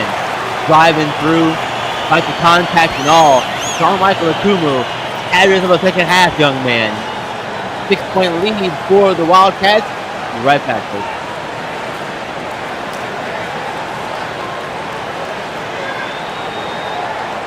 Kyrie Irving, Melo. What's up, Melo? Did you hear what Foot Locker is doing with the Week of Greatness? Dropping the freshest kicks as always. They're doing a lot more than that. Instead of using some big-name athletes and celebrities in the commercials, they're using them to do some good in the world. Are you sure? Yeah, Kyrie is me. Carmelo, of course I'm sure. I need to call Anthony Davis. He's gonna love this. What's up, Kyrie? I just heard. That's super cool they're doing that. I know. That's definitely gonna raise a few eyebrows. I'll talk to you later. Later. Yo, Porzingis, you hear what Foot Locker's doing for the Week of Greatness this year? Well, James Harden, I assume they're dropping more hot new sneaker releases than ever? Of course, but they're also using all the big-name athletes and celebrities to do some good in the world. So instead of being in a commercial like usual, they're out in the real world doing good? That's cool. Using all the big-name athletes and celebs to do some good instead of being in a commercial? Sure is a cool idea. For my name isn't Damian Lillard. Gentlemen, the open house is over. You'll have to be on your way. What? Don't you know who we are?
Welcome back, everyone.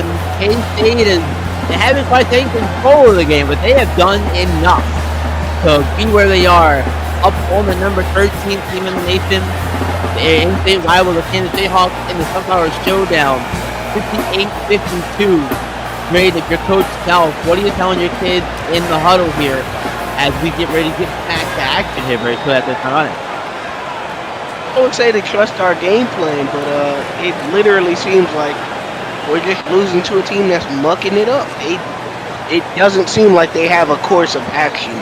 If I'm Bill Self, I'm saying, hey guys, relax, let's play more loose. But when the team's hitting every difficult shot that they attempt, and then they're getting every foul call, it's some games that it's just not going your way. Seems like it, right? Whitlock on the interior after the pass. They can't get that one. That's one I think you have to score if you're Jackson Whitlock. Pass out. Now shot up, no good. Jayhawk back up the floor with it quickly now. We're in transition through contact. Can't get it to fall there. Was not a call. And now straight. I know we spoke about a minute ago, but where do the Jayhawks go for offense? You have a couple of guys here out here on the floor right now who could score the ball, but where you look? I'm saying on-ball actions, we probably go Dino Aher. Off-ball actions, we probably go Carmelo Vega. We don't have to play at maximum speed. We can slow it down and pray stuff like that doesn't happen. Where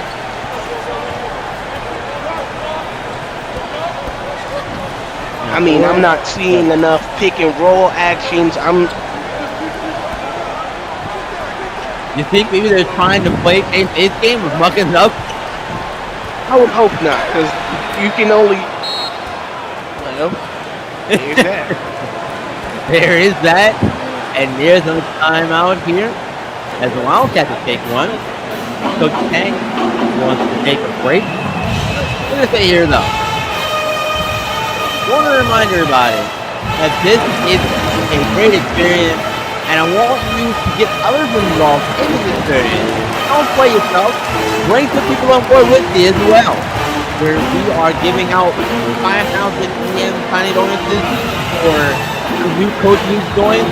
If you get a coach to join or someone to join, you get a referral bonus as well. And they're all getting thrown to the super fans as well. 5K EM for all of those things. So get yourself EM by bringing the party on. Give them EM, and they'll get them as well. Help yourself, help each other out, but importantly, help SimWorld out too. We continue to grow and experience everyone else and make it the best that it can be. If you all be a part of that, word of mouth is the best way to help anything grow. You guys be part of that.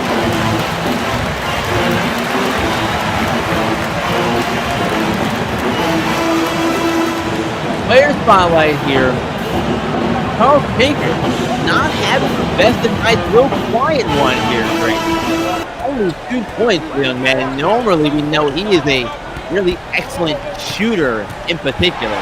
He hasn't been given the opportunity, he hasn't really had the opportunity, I would say, to really showcase that tonight. I'm just at a loss at how Kansas State's possession, like that's how that possession should have ended. Like there was like a whole 6 seconds where it was 4 guys standing in front of each other. Like they lined up. But back to Charles Pinker, I think that for whatever reason, Bill Self didn't feel like this was necessarily a game where he had a matchup, so he hasn't gotten the touches that he usually would get or that some people would feel like he deserves. I do feel like a little bit more off-ball actions should be called for him and Carmelo Vega, as they're the team's premier shooters. I do think Nas Hall is doing a great job of scoring on the interior, but in this game of tit for tat, it seems like nobody's going to out. Oh my goodness, are you kidding me? Are you kidding me? That is unbelievable. I don't know. Nas Hall answers back with points of his own there for the Jayhawks. They're trying desperately to keep this game close, not let it get away from them. Yeah, and they're doing everything they can, man, to fight off that L word we like to mention, right? Luck. I don't know what they had as a pregame meal. I don't know what's in their water, but this is probably the best this Kansas State team. If he would have made that, I would have completely lost it. You'd have took off your headset and walked away from me, and I wouldn't have seen you until it was time to leave. I was calling the game closing. I'd have been like, yeah, they got me in the wrong Manhattan. This team's out here just mucking it up, and it's working. Great possession there. Not call going wide around the screen from Jabbar Wolf. I thought it was too wide, but ended up working out in their favor. 3-point Wildcat lead here. Silverman with the ball in his hand. He's trying to hit something up here. Charlotte. Step back 3-pointer. He went earlier, not this time though. Madison Miles on the board. Hall now had it split from him. Now Anthony Wilson up the floor with it. Can't score over Pinkerton. It's even mentioned Pinkerton a minute ago. He's also one who feels like he probably get a little more touches, and he does at times. As Scarlett gets his second foul of the contest, they're all not called. I don't want to jinx it, but I think Kansas State's magic might have run out. Why during a fast break is Anthony Wilson the guy that's getting the ball is beyond me. I don't know why the slowest person on the court would be the one being fed, but to each his own. This Kansas State team has stayed in this game purely by virtue of doing things that usually don't work to high success. I mean, we literally seen Roscoe Scarlett, somebody not even. I think it's like the only jumper that he's hit the entire game. He hits a deep step back three for like his inaugural basket meal. He's shooting 38% from the season, from the field. 30% from deep. And he's made 25 threes. He doesn't leave the team. And so he's second on the team in threes behind Nathaniel Silverman. So, yeah. But that one, though, Drayden, in particular, that's a difficult shot, though, to make. And there is a foul on Madison Miles, his first of the contest. And it's a 1-point Wildcat lead here in Roscoe Scarlett. You hear the K-State fans. Let's go Wildcats. Giving their team the energy to keep going in this one. Still 5:46 left. Scarlett looking to make this at least a 2-point game. He does make the first one. I mean, maybe it's the fans. Maybe it's the fact that it's a rivalry.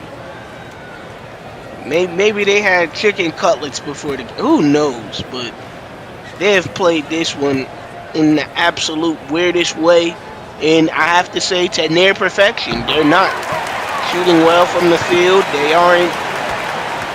I wouldn't say that they're playing great defensively, and it's just worked. Yeah, 43%, and oh my goodness! Look at my notes, and I missed a dunk. Regardless, though, Wildcats still out in front by 1. This seesaw battle of a game. It's a seesaw mixed with something else. I don't even know if it's a scale, but it seems like all the weight's been on Kansas State's side. But every now and then it goes back to Kansas, and it's just you can't seem to get control of this thing here. Not call with the block, Madison Miles over to Pinker for 3. Did not go there. Had me too. I mean, I think the juju's worn off. There's no way. John Michael Okumu's not in the game. He's the main person who's mucking it up, and I think that all that juju's gone. So if they don't start playing actual basketball right here, I do think that Kansas ultimately is going to come away with this one. Well, there's no time for things to coalesce on either side. Mar Wilson out here on the perimeter. Scarlett attacking, but Madison Miles stepping up and taking the ball away. Up to Vega, drawing the contact. No basket, but Nathaniel Gilberman picked up his first of the game, and he's not happy with that call at all. Carmelo Vega gonna go to the free throw line here to try and tie the game. These are big free throws. 4 minutes left in the game.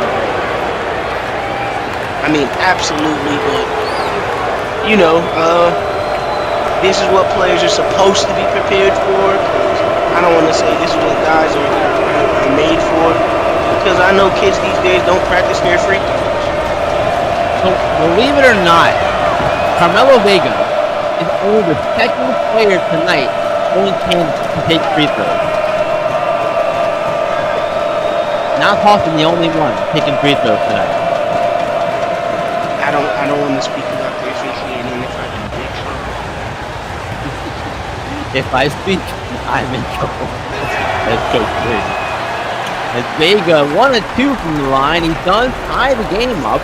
So at least at the minimum, we're back to square one here in a tie ball game with 3:55 to go in the contest. Taking the ball around to Keith Clark here. Team captain, ball in his hand with George Clark. Back inside to Anthony Wilson. Wilson, no bucket that time with Miles. Out of the game. Question mark? Question mark. On the. I didn't agree that was I don't know if that was a foul. He brushed up against him. I wouldn't say he fouled him. Well, this is one of those times, Drayton, where games are close. Contact is contact, and it's a thing of, you always hear the old adage of, let the kids play, or you don't call a foul in that situation. Personally, I'm of the belief that if it's a foul, it's a foul. You don't call it just because. I'm not saying that was or was not a foul, but in this kind of game, I feel like that's what it might come down to. The situation. If it's a foul, you call the foul. He clearly went to the floor and he got pushed really hard, but 1 thing left in the game, we can't call it. That's weird to me. That's weird to me. Call the foul. Madison Miles there, trying to get his team to call game, perhaps, because they're getting out nitty-gritty here. They have the lead right back. 67-56. Jayhawks have not led in quite some time, but now they're playing with the lead here. Coach Drayton, and now Kansas State has to try to play more complete basketball. Behind the back move, and Charlotte can't get it. They do get the rebound, and we'll get a second crack at it here. Shot clock down to 6 seconds. Alley-oop time! Throw it up high. Roscoe Charlotte. Kansas State take the lead right back. So pre the alley-oop, what would you have said about the possession? I know what I would say. Wasn't the greatest one. I like to see something different happening there. He drove to the alley-oop. 3 defenders in the paint. Misses the layup. Nobody but him touches the ball when it comes off the rim. Passes it to the big, who can't shoot, might I add, at the 3, and he rotates it to the wing, and somehow an oop gets scored from that. That's a terrible possession. And Dortmund is a good shooter, but didn't take it on that one. Didn't need to, clearly. They got points anyway. But yeah, range possessions all around in this play. But not called. Ties the game with that free throw. A chance to give the Jayhawks the lead here. Late in this one. 2:27 left in the ball game. Paul makes the second free throw as well. Kansas takes the lead 69-68. 2:20 left in this one. And it's a foul, no basket. Madison Miles, his third of the game here, and Miles like, oh, come on. But let's call it Christian Kelly. He goes to the free throw line for the Wildcats, and at minimum, trying to tie the game here. Kelly on the season, though, a 30% free throw shooter. Well, that's a good thing for him tonight, is that Kansas State as a team is 17 of 20 from the free throw line. They've been pretty good as a team tonight. I mean, we're literally watching a team that's shooting 40% from the field stay in the game with a team that's shooting 50% from the field. One of those games, man. One of those games. Kelly could not get the first one, so he's got to make this one to tie this thing up again. At minimum. Got to hit this one. Missed them both, and that's not going to help at all. Kansas State trying to knock off the number 13 team in the nation, and Christian Kelly came 0 for 2 from the line, and Carmelo Vega can't score there. That's not the best you want from Vega. Not doing at all. Having to score with it. Anthony Wilson over his cousin Jabbar, can't score. Jabbar grabs the rebound. Minute 45 left inside to Miles. Miles up over Wilson, no good. And here we go, Drayton. Minute and 35. Roscoe Scarlett being guarded by Carmelo Vega. Over to Clark.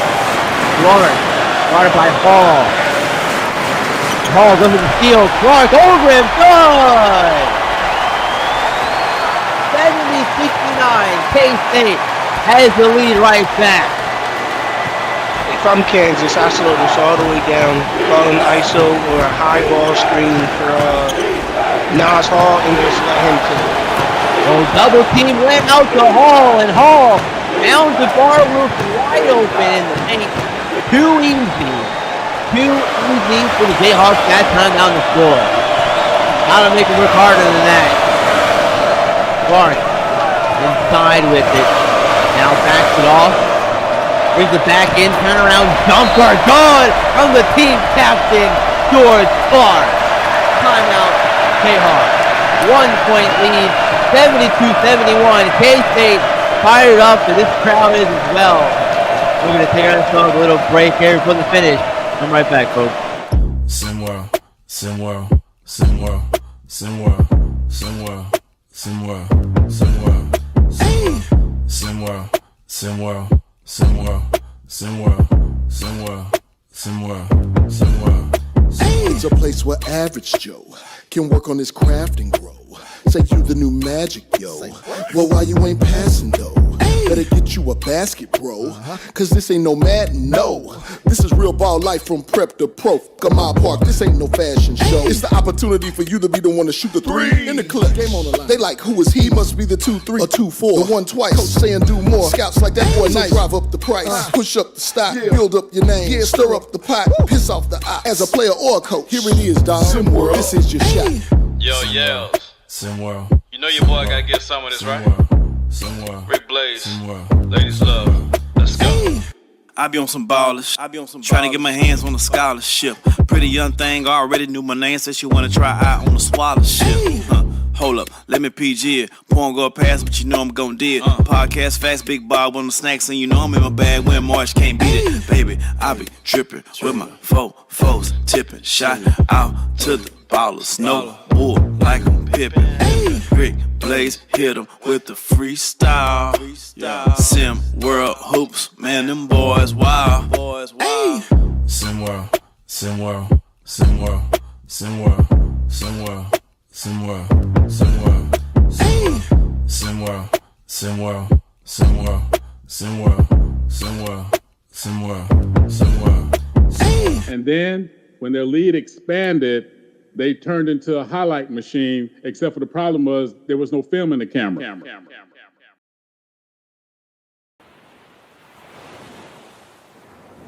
We been whipping, topping pictures, popping like a candle soda, pop the pitches, 7 digits, gotta cop that quota, ever tripping, ain't no tripping, only start with dollars rolling, can you dig it, I'ma get it, popping like a candle soda, popping like, whoop, popping like a candle soda, popping like a whoop, popping like a candle soda, can you tell her, popping like a candle soda, popping like, yeah, popping like a candle soda, yeah. Popping like a soda, man, I ain't worried about your friends, that nobody cares, you know what I'm saying?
I hope you're enjoying this one because we're getting down to the nitty-gritty here, folks. Final minute of this one, under a minute, I should say. 72-71, Kansas State is just a few seconds away from pulling it up to the bar, goes for a three, no good. And guess who grabs the rebound? His cousin, Anthony Wilson, grabs the rebound, and now defending each other. 35 seconds left of the game. Scarlett now draws a foul from not calling intentional foul here. I don't know about that. I think you might have to foul a little more. But regardless, Roscoe Scarlett, the freshman, I might add, going to the line. Big free throws here coming up for Roscoe Scarlett. I think this is 1-1, and if he bricks this first one, it's 100% worth it because you get the possession back. Makes the first one 2-point lead for the Wildcats. Now Scarlett has made the second one as well. Makes them go. 3-point game. Not called. Charles Pinkard, Carmelo Vega. Jamal Wilson can also take threes as well. They have plenty of options, Braden, but you got 30 seconds left, so you need a three. Hang on, before we get there. One more game tonight. Go ahead here on SimWorld on ESPN.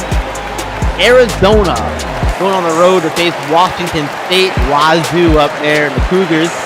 That's going to be fun one. Corey Yams, Juan Valentine, Khalil Erickson of Arizona. We'll go to face Washington State in a Pac-12 conference clash. But back to this one here. Like I mentioned those names earlier, Drayden. Do you go for the three here, or do you try to go over a quick 2-for-1 situation? I'm not.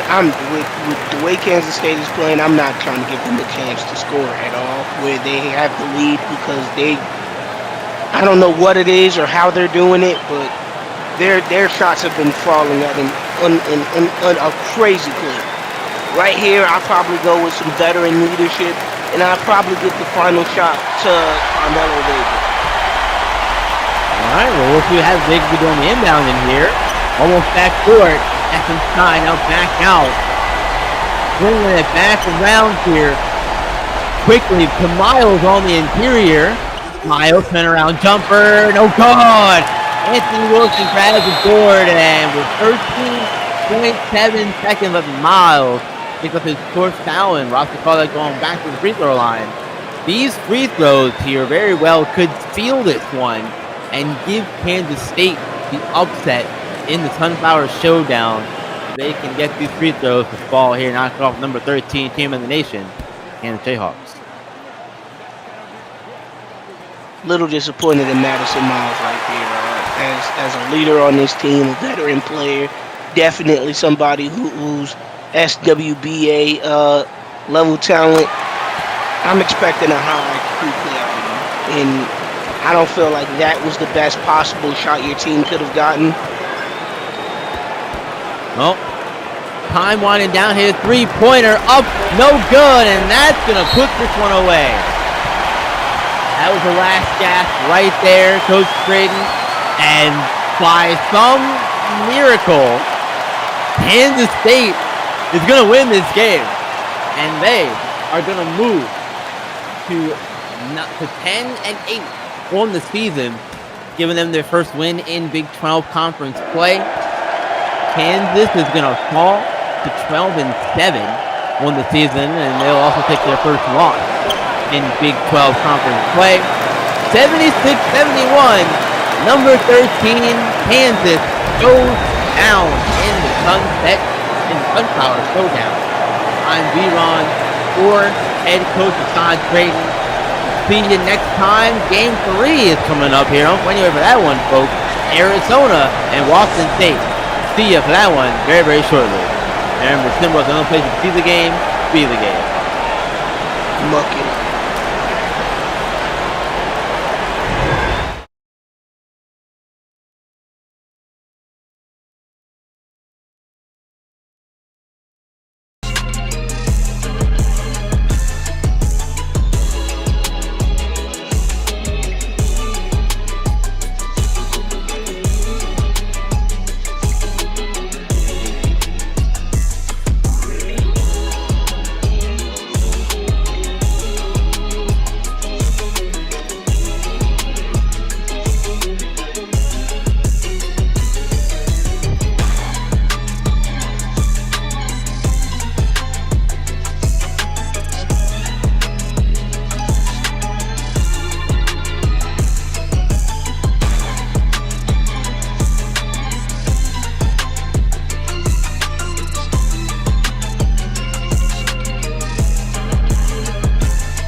Hey, welcome to the Nightcap tonight, folks. You got E Lava and Rick Blaze behind the mic, and we are out on the West Coast, specifically at Beasley Coliseum. Washington State coming in tonight, 10-7. They are hosting a 9-8 Arizona squad. Two teams of 500, neither one ranked. Both kind of contrasting styles that we're getting in here tonight, I think, Rick.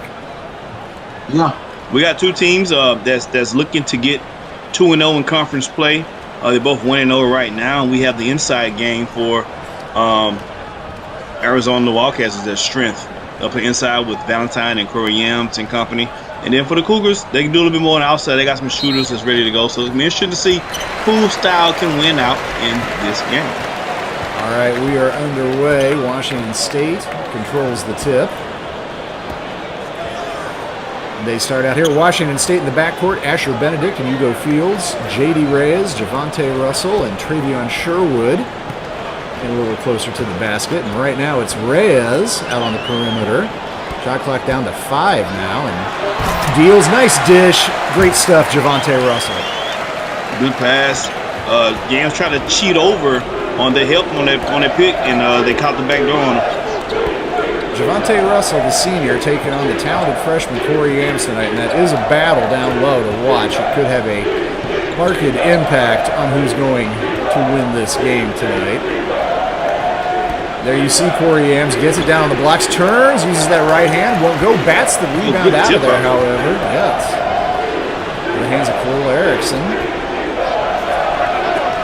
Theo Hilton is open for a jumper, but he can't get it to go. And there to clean up the rebound, take it the other way. That's another talented freshman, Travion Sherwood, the 6'11" big man out of the state of Washington. Most prolific outside shooter on this team. Most prolific outside shooter on either of these teams tonight is Arizona. Definitely struggle with their shot, and they're down 2. We're going to take a quick break. 18-44 to go in the first half. Hey, how you doing? I got 2 large pizzas for Rudy. Extra cheese. I ordered that before. Who are you talking to? I mean, I'm talking to my friend Stephen Curry. There's nobody there. You don't see Stephen Curry standing here? Good luck, buddy. Man, people are weird these days, huh? Oh, Steph Curry, Steph Curry, Curry, Steph, helping me out, turning me into the best.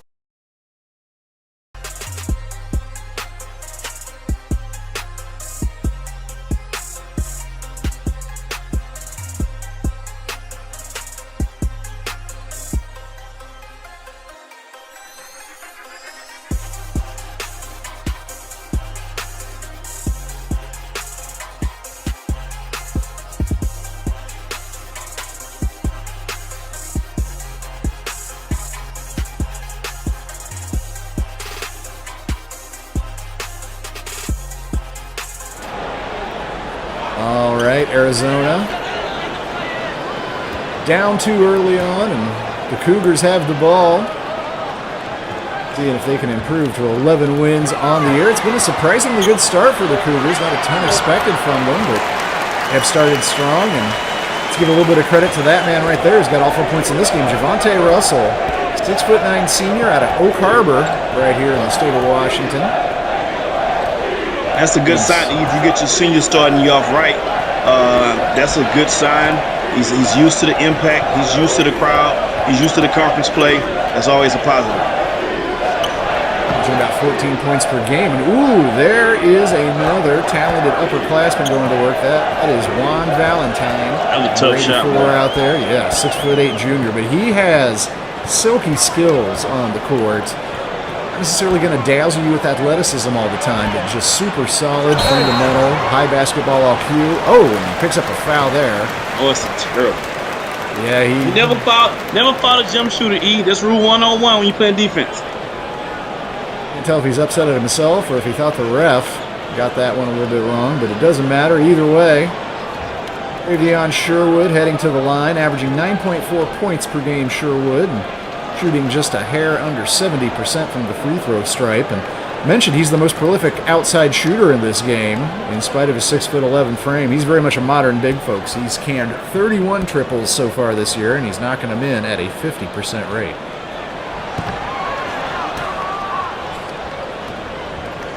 Does miss the first free throw, however. Sherwood, well, hey, we're out here on the Pacific Coast, and Sherwood very much a About being a modern big, he's also a modern West Coast kid. He's a little bit brash, a little bit of a trash talker, and he enjoys surfing, which is impressive when you're nearly 7 feet tall. Not easy to balance on that board. What kind of board he's getting on. A big one. He need to stop surfing as much and do some more free throw shooting. Yep, missed them both there, and Valentine quickly made them pay on the other end. Yeah, wanted to foul on that one. He might be right. Yams does pick up the assist there. Corey Yams averaging more than 1.5 assists per game. Pretty impressive for the 19-year-old and Wildcat star in the making. And you can see down low there, he and Russell just really working each other. Double team comes over that time, but reach-in foul called on Erickson. That's the second team foul here early on Arizona.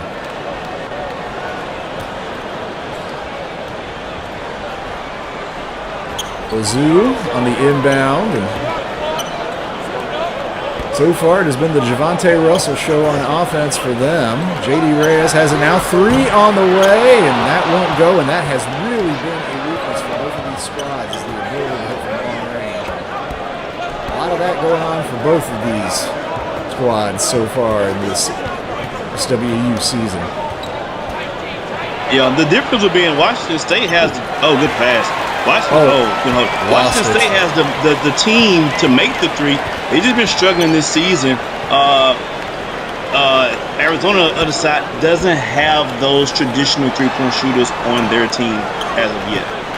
Good defense. A blank shot from Javonte Russell, but you're right. Good defense came over and helped. On that last possession, the turnover, I don't know if they're going to call that on Yams or Zane Davis. Yams definitely got himself in a little bit of trouble, found himself up in the air, and had to kind of try to toss it out to a teammate. A little bit better execution on that possession, however, and Arizona takes their first lead of the game.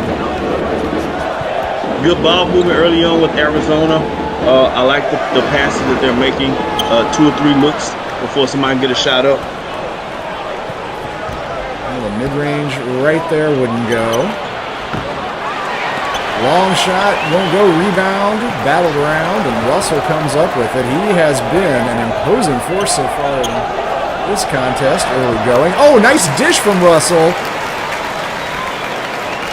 Sherwood lays it in. Good take, good position by Sherwood inside. Hook shot over his body. The position was everything in that one.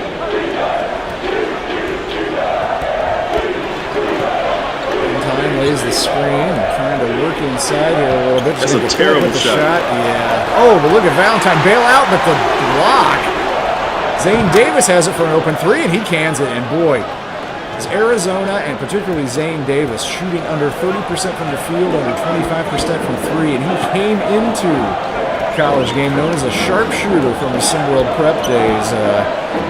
Zane Davis. Maybe that bucket there will get him going, at least tonight. Man, if you're Zane Davis, you got to love the fact that shot went in, because you've been struggling from the three-point line all season long. That feels like heaven right now. I'm sure it does. Well, the double down there on Russell gives it back out to field. Shot clock winding out. And he's got to throw up a 3 here. Look at that. Asher Benedict, another freshman point guard who's been struggling a little bit, making his transition from prep to the SimWorld U game, but gets that. Oh, they're calling that a long 2. I thought he was getting a 3 there. Ooh. I thought that might have been a clean block, but they're calling a foul on Sherwood.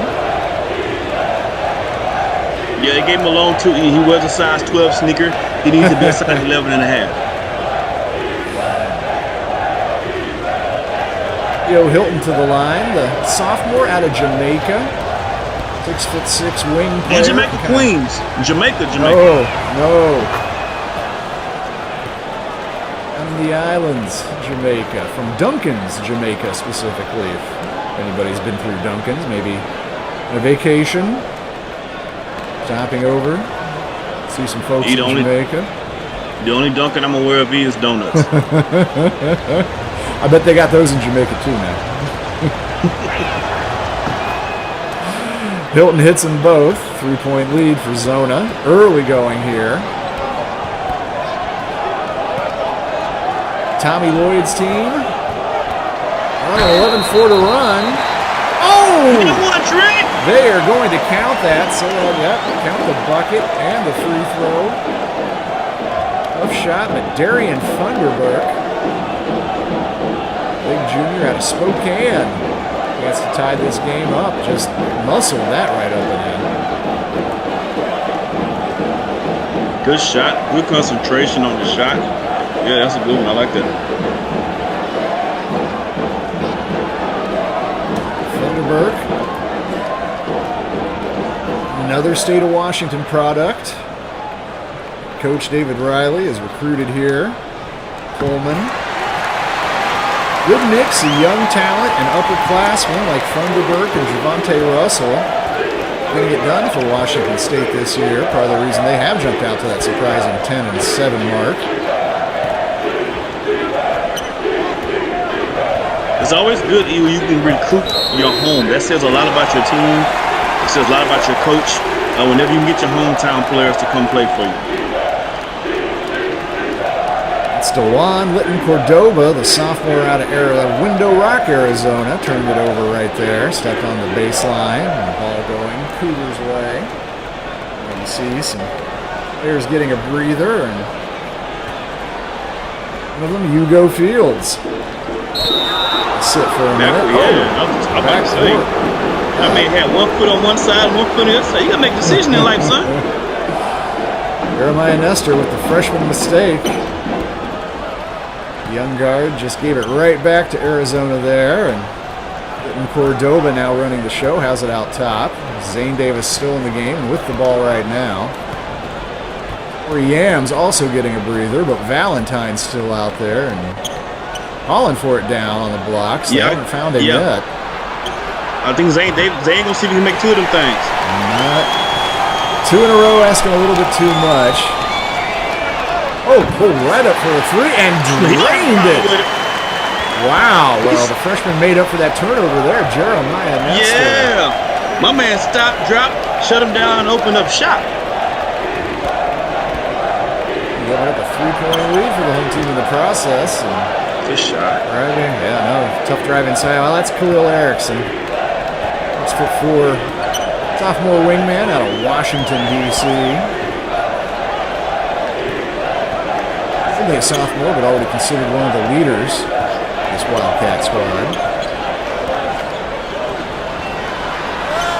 Nice position inside. Tough shot, however, it won't go. I like Erickson a lot with this second team. I think he can do some damage offensively against his second team right here for Arizona. Valentine really wants to get that ball back. I think he thinks he can take Thunderberg down there on the blocks. I think he can take anybody whenever he gets the ball. The Cats are just not getting him touches. Certainly not this possession. We're down to 5 seconds on the shot clock again. I'm just going to have to throw something up here. The youngster made his last one. Tough one this time. Won't quite go. The other way come the Cougars. Devontae Russell getting a breather, and they definitely don't look as fluid on offense with Russell not in the game. Thunderberg goes to the left hand and makes a little hook. Good shot.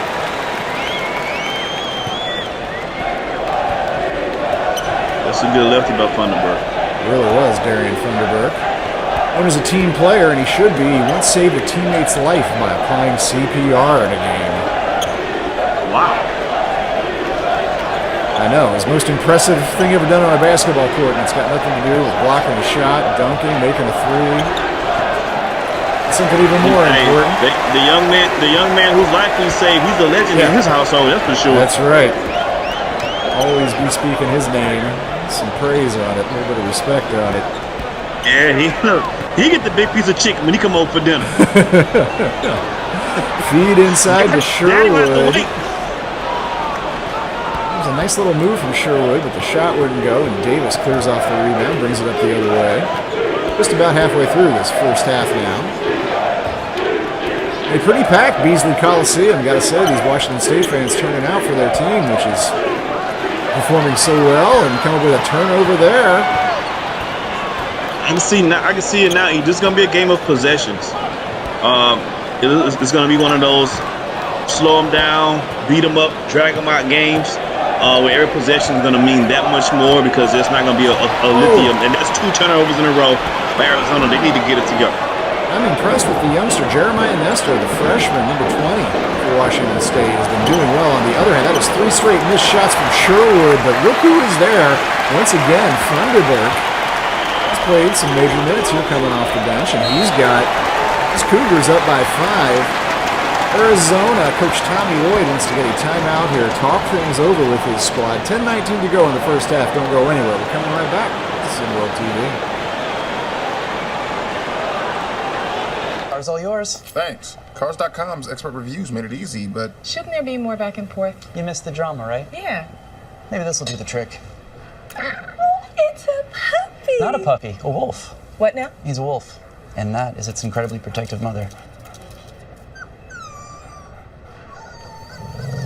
Put the wolf down. You guys good? Yeah, we're good. Yep. Okay.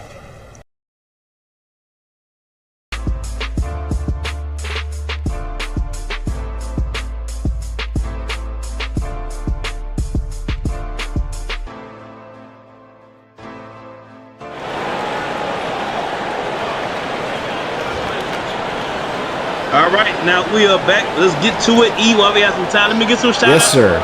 People who's tapped in and watching Seeds, shout out to Bill, shout out to Coach Simpson, shout out to Coach Akamura. I think I said that right too.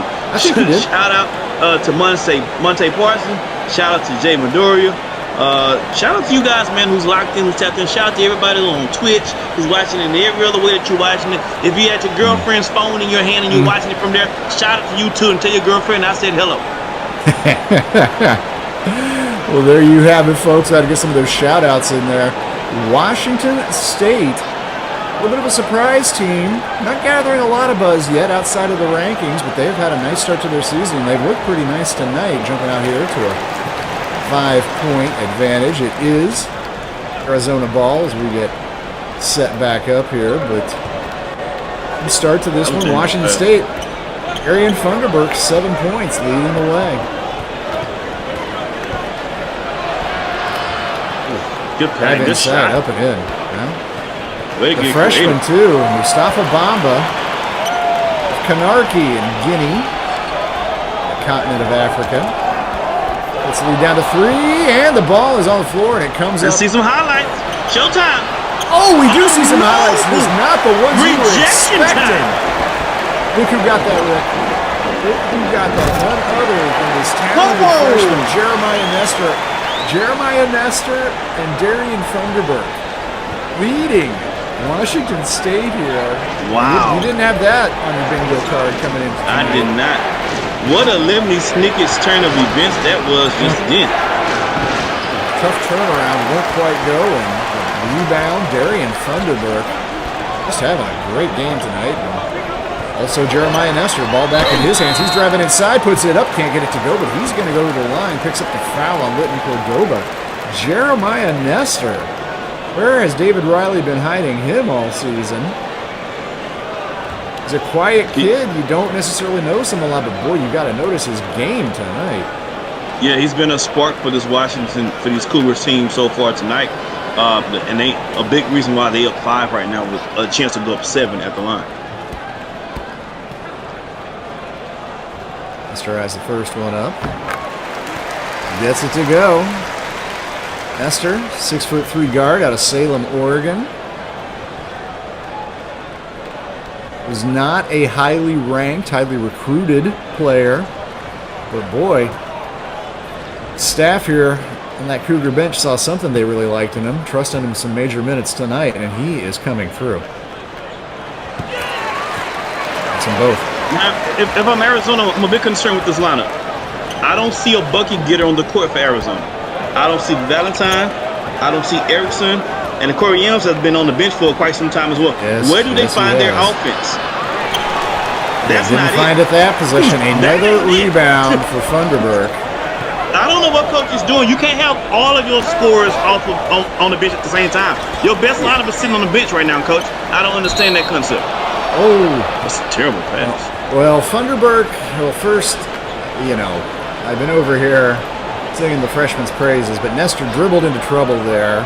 Funderburk did a good job just to get to control of the ball, but tried to find a teammate, really kind of had nowhere to go, and a break for Arizona. Needs one, but another steal. Plagued by turnovers tonight, the Wildcats, too. Definitely not helping their cause here on the road. Going to work is Hugo Fields, looking for his first bucket. Can't get it, but gets his own rebound. You don't have any rebounders in the game if you're Washington. I mean, if you're Arizona, all your bigs are on the bench. Once again, Darian the Destroyer Funderburg just going to work The Destroyer, I like it. The Destroyer. Darian the Destroyer. Played so well you picked up a nickname tonight, kid. Well done.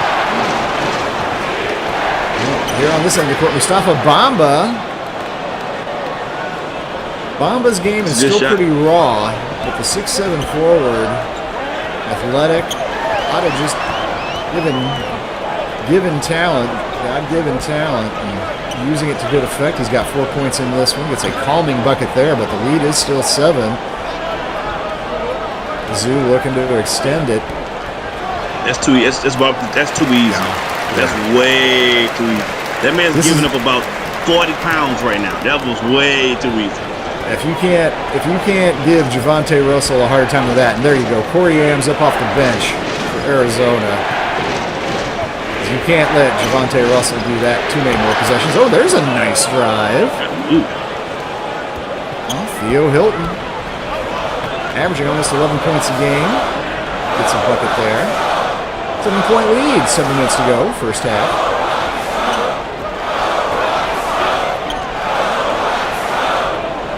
As I said, you've got Javonte Russell out there, Darian Funderburk paired with him right now. And Russell gets it, double team, passes out, has an open teammate for 3. Nails it. Things are just going David Riley's way tonight for his Cougars. That is J.P. Smith-Ewart, the Englishman off the bench, who hit that 3. Oh, and a big block there. And Arizona, I think they need to collect. Oh, couldn't hit that, but look at that. Wow. They can't get a board. They don't have any rebounders in the game, E. It's impossible to rebound when you ain't got a rebound in the game. Funderburk and Russell are killing them inside, although to Arizona's credit, on the offensive end, they've been able to slash and attack. Washington State has blocked a few shots, but there's been some effectiveness that the Cats have gotten there tonight. But this is just tough. And once again, that's just too easy a look. Misses it, gets his own rebound, back up and in. It's easy. There's no rebounders in the game. This is like child's play. Arian Funderburk having a night for himself out tonight, but Javonte Russell getting in on as well. Funderburk, 11 points, 7 boards already, Rick. And we haven't even played 15 minutes. We've really played more than 14 minutes. Oof. Hey, I want to remind you all. Oh, yeah. There you go. Take it. Take it, Rick. The live EM giveaway, 2,300 for tonight. Giving away for the number of viewers in the live stream, but you must be present in the chat to win, my friend. Yep. I believe we just got a. Do we have a winner? Can you repeat that, my producer, please? No. Bill Markham, congratulations, good sir. Come on down. You are a winner. Congrats. Enjoy those EMs. Spend them wisely now.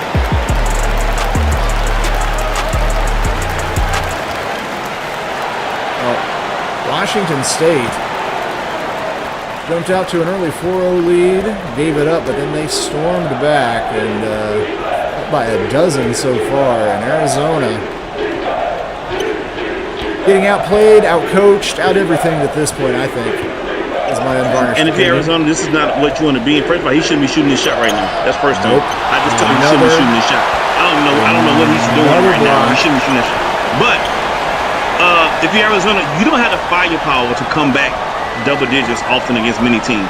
So you can't allow yourself to get down and one pick.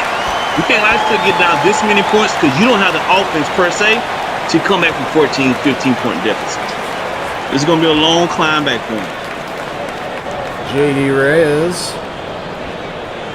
his first bucket of the night, and it's a 3-point opportunity. Reyes does have a couple of assists already on the evening. he has a chance to extend this lead to 14. And this just doesn't feel like Arizona has another gear to make a run, try to get back into this. There's still a ton of time left in this one, but hey, the Cats are just looking outmatched tonight. You have to say it. Call it like it is. Yeah, they got to put their foot on the gas. They got to find some consistent offense, and they got to lock in on defensive if they want to have a chance to keep this game close and not for it to get ugly. Well, and it can't get too out of hand. Arizona, not a good three-point shooting team, doesn't score in bunches very well. So they're going to need to whittle this lead down. And I think if you're on that Arizona bench, you're looking to get it below 10 by the time we hit halftime to feel good about what you can do in the second half. But you're not going to feel good about that possession. Let's see what happens here on the defensive side. Reyes on the attack again, and he scores. Schooling. Reyes going to work right now. Scoop shot. Points for JD.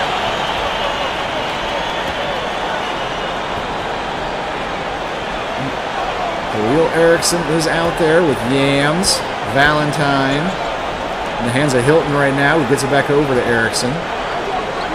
Corey Yams, very quiet on the offensive end so far, trying to go to work inside now. Tough assignment, and he gets it to go. Wow. I think that had been a foul. Maybe not. Good shot. Was that a block and a made bucket? I have no idea. All I know is winning. I have no idea what that was. I don't know if he can be credited for a block and a bucket all in one motion. But there you go. Oh, the feed down low. Reyes able to sky and come up with it. Takes a tough shot, gets fouled, and Valentine is apoplectic. That is at least 2 on Valentine. Let me check that. That is a second foul on Juan Valentine, so let's keep an eye on that.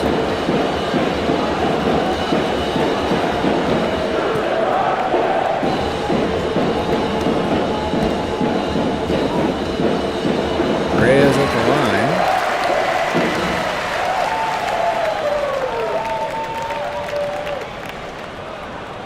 Well, with the advantage up to 16, and still 3:53 to go here in the first half. Now, if you're Arizona, Coach the good Tommy news is Lloyd, this. yeah, what do you do? Yeah, if you're Arizona, the good news is this: they're not out skilling you. They don't have much. They don't have more. Their players don't have more skill than you. They're out hustling you. That's what they're doing. So hustle can be. You can coach that back up. You can get that. You can come out in the second half and have that. Your hustle and your fight. That's what they need. They're not out skilling you.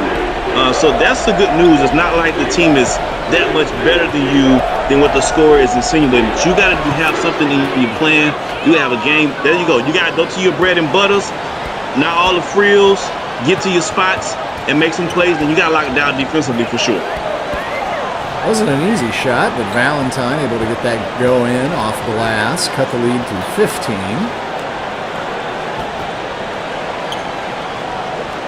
If you're Washington State, you're just taking your time and let it run. Yep, got that shot clock well under 10. Reyes has it. Ooh, and I think Valentine got a hand on that pass. It ended up in the hands of Zane Davis. Gets it ahead to Corey Yams, but he's got 3 white shirts. It's a good pass. But it leaves Davis alone, and he hits another triple.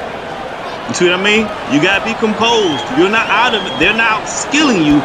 They're out hustling you. The lead is down to a dozen. This is the trajectory Arizona wanted to get things going on here to close the half, get a little bit of momentum. John Paul Hoey, the freshman forward with the ball. Washington State has a mismatch until they go with, but they missed the big man down low. Instead, it's Asher Benedict has it, and he has his shot blocked, going the other way.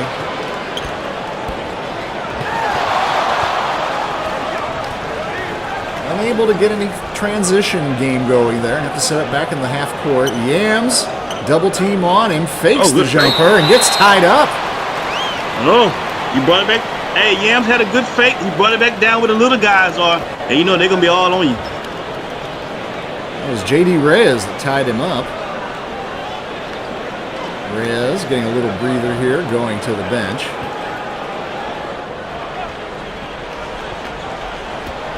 At Arizona ball, they can cut this lead down to 10 or even 9 on this possession, and it was 16 just moments ago. Will Erickson off that screen, but stopped and blocked. And shot. that is a third block for That's a jump terrible ball shot, too. Hoey. Yeah, well, when it goes Jeez. in, you'll take it. But this crowd a little bit quieter now and a little bit unhappy how the last few minutes ago it looked like Washington State was just running away with it. 6 points have been trimmed off the lead down to 10 now. Asher Benedict has it, top of the key, and he's got Corey Yams on him. Yams out there defending the perimeter. Jameer Somerville just has to pull up and make a three. Once again, foot on the line, just a two, but prayer answered. Jameer Somerville. It's a tough shot. Break if you're the Cats, so you'd had something going past couple minutes.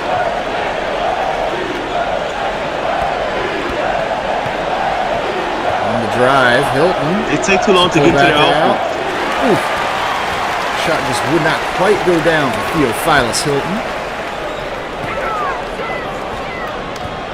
12 seconds different between game clock and shot clock, so Arizona should get this back. Mismatch. Well, that was a tough shot, however. Sherwood couldn't get it to go. Here comes Yams. Is it up to Valentine? And Valentine's just going to pull up. Can't get it to go. There's plenty of time. That's a terrible shot selection. I don't know why he did that. That's I said Antoine. That's an Antoine Walker type shot. You see what I mean? He gets the ball, and you just know it's going to be whatever. Final seconds, final shot won't go in. Washington State up a dozen as we go to halftime here. They did lead by as much as 16 earlier in this one. It's just been tough sledding for the road weary Wildcats at this point. Corey Yams not able to get anything going, certainly on the offensive end, and on the other side, you have seen players like Funderburk really shine tonight.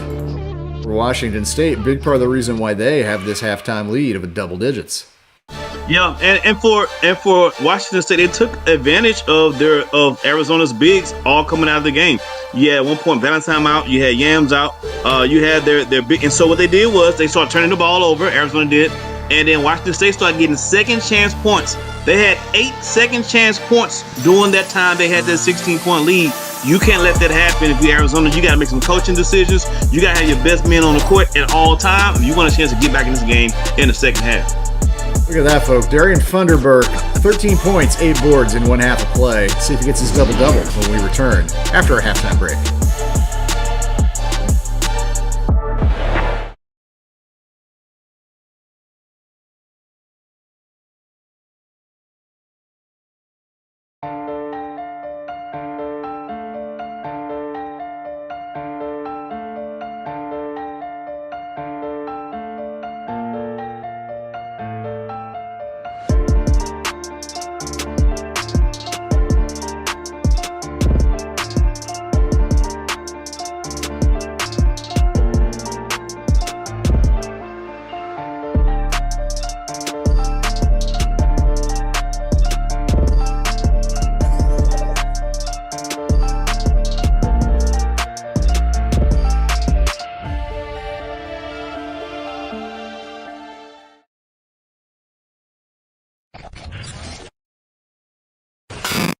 SimWorld Sports, where you can see the game, be the game.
All right, back in action. Washington State in control, and they control the first possession here in the second half. Led by their junior, Arian Funderburk, and getting it done on defense so far short. Nice defense there from Arizona, however, to bring in things. And you start again with Valentine and Yams down on the blocks, and I think they need a lot more out of those two if they're going to come back tonight. I agree. And I think the coach got a good pass. Great pass from Yams. That's an underrated skill set that Corey Yams has. He's a very good passer, not just for a big guy, but just in general. He makes the good decision with the ball in his hands, which is why I'm a large proponent of running the offense through him, because he's not about just getting shots. He's about hitting guys in their spots so they can get good shots too. And that is a third assist tonight for Corey Yams, who does average a little less than 2 per game. Court vision, good hands for a big man. That shot there will not go for Benedict. And here comes Zane Davis, and the Wildcats back down the court. I say go back down to the big fella, let him create. If not, let him get you a good shot again. If it ain't broke, don't fix it. Hilton and Erickson out in the backcourt too, and it's Hilton left wide open, and he makes an easy bucket. Nice find for sometimes that front door be locked, but Mama keep us down underneath the mat for the back door though. Zona found at that time 5 quick points to start the second half for them. Ooh, tough drive. Bucket won't go, but that is going to send the freshman, who's had a nice night tonight, particularly on the defensive end, Jean-Paul Hoey, 6'8" freshman out of Wenatchee, Washington, but in that first half, actually had 3 swats. Correction, 3 blocks. Looking for his first points here at the line.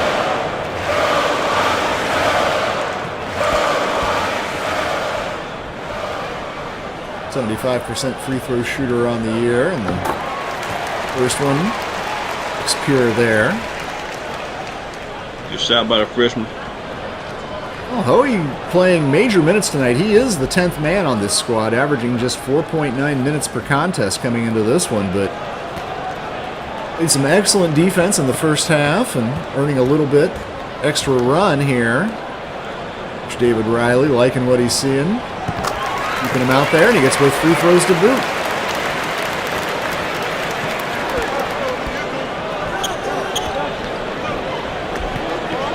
Arizona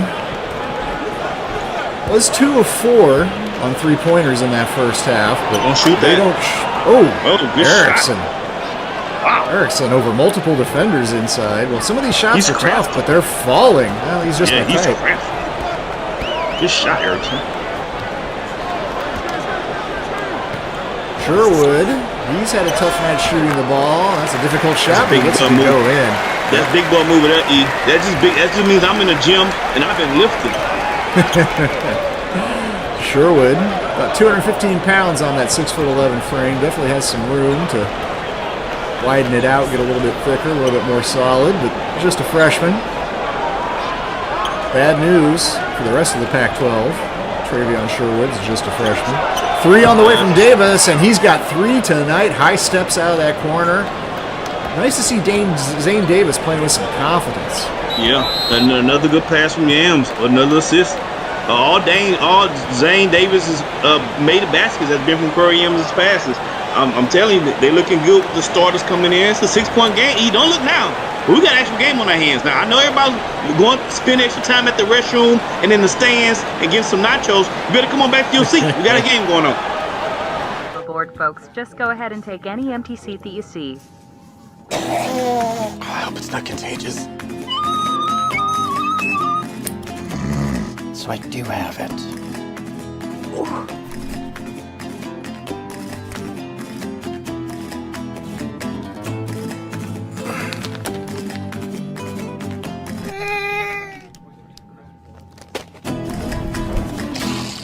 When your mom wakes up, can you tell her about me?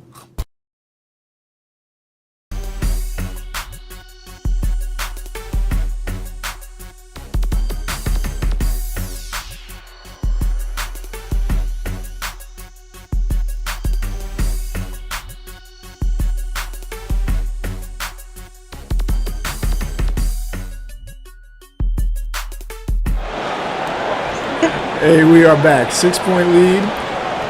Washington State. Don't mind Rick. Little inside joke. Little broadcaster humor going on during the break there. Don't worry about that. What you got to worry about if you're a home fan here tonight in the arena is where did my 16-point lead go? We were on cruise control in this thing, and suddenly a real ball game has broken out. Gotta say, credit to Arizona. Washington State hasn't slacked off that much.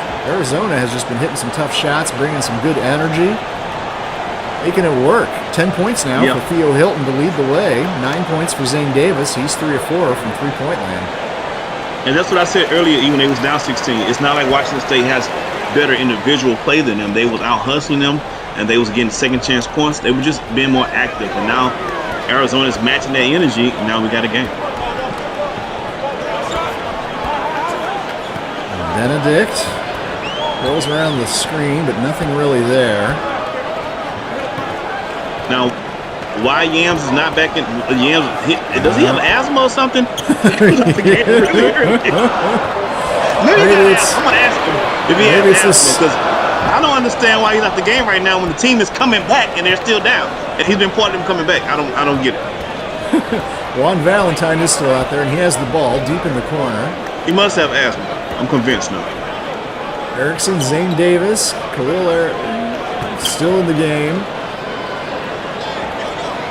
Valentine, 2 defenders. Oh, he missed a pass. Yeah, he did too. He could have given that to Davis, and I think that would have been an easy 2. Instead, shot clock winding down here on Erickson. He's got to take a tough mid-range, but gets it to go. He makes all of the tough shots. All of the tough ones he makes. Certainly the first 4 minutes of the second half, Arizona has been making tough shot after tough shot. Washington State's lead now down to 4. And that's a tough turnaround from Sherwood, and it won't go. Valentine's there to rip that rebound away. Quickly up the other end of the court. Ooh, Jay Sala. Big man from Morocco in the game. He's trying to go to work here. Gets on that. He's with his defender kind of like on his side. Jay Sala. 6'10" junior Jay Sala. Use that size, big fella. There's Sherwood. Sherwood has struggled with his shot tonight. Really, he struggled with it all season, shooting just 40%. He's 50% from 3, shooting 62 of them coming into this game, too. So it's not like he doesn't line it up from out there. But a lot of finesse still in Travian Sherwood's game. A lot of finesse still in it, and sometimes that leads to missed shots against more physical players. That's some of what we're seeing here. Tough drive. Ends in a foul. It's going to be called on Jeremiah Nestor, and that will send Theo Hilton to the line.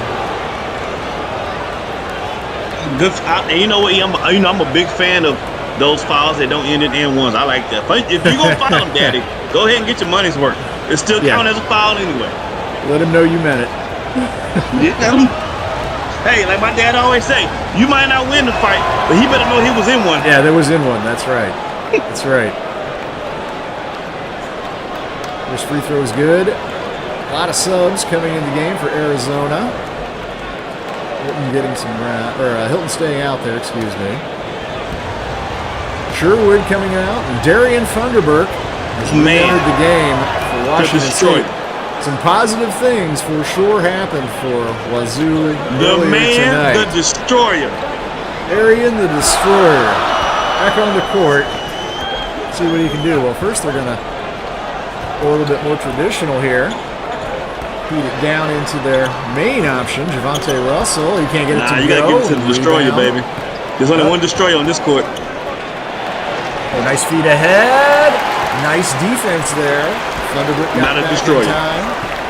He didn't block that shot, I don't think, but he most certainly altered it. Well, he was scared he was going to get destroyed, E. I wouldn't make it either.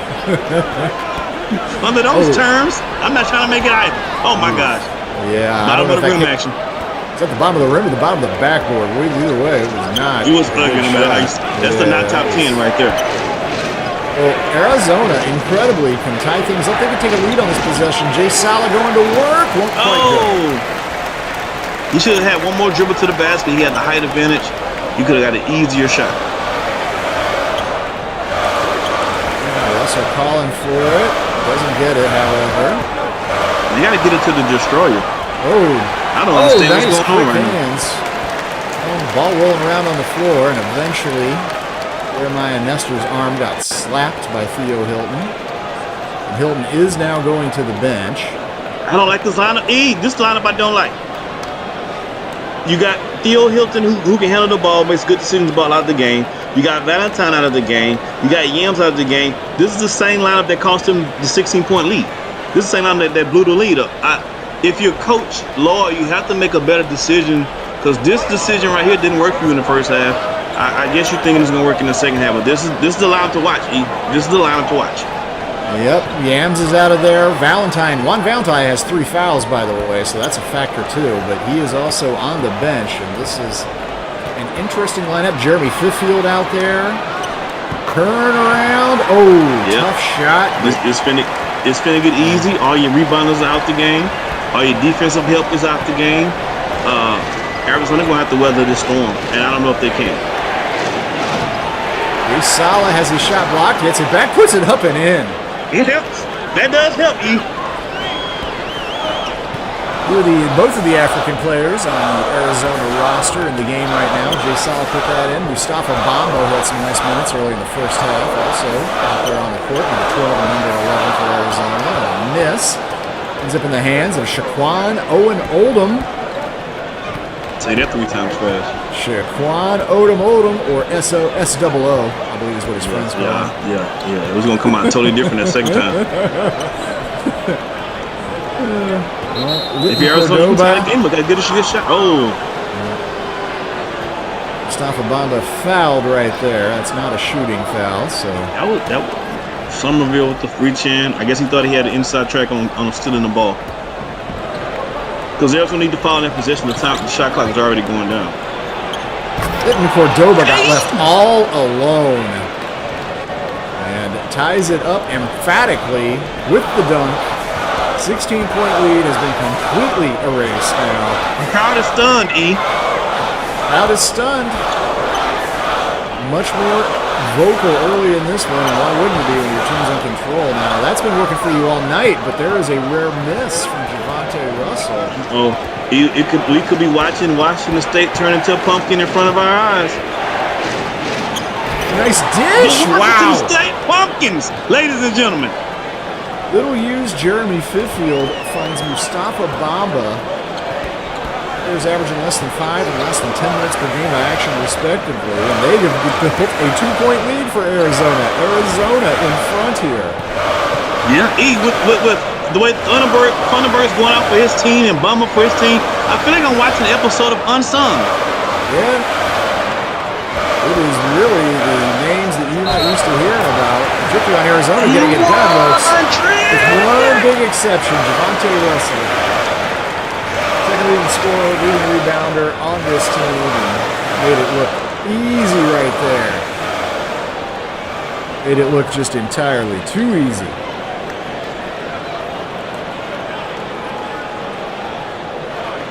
All the same, Rick, I was really worried this was going to be, we're going to have to find some stuff to talk about, a little, TV shows we're watching.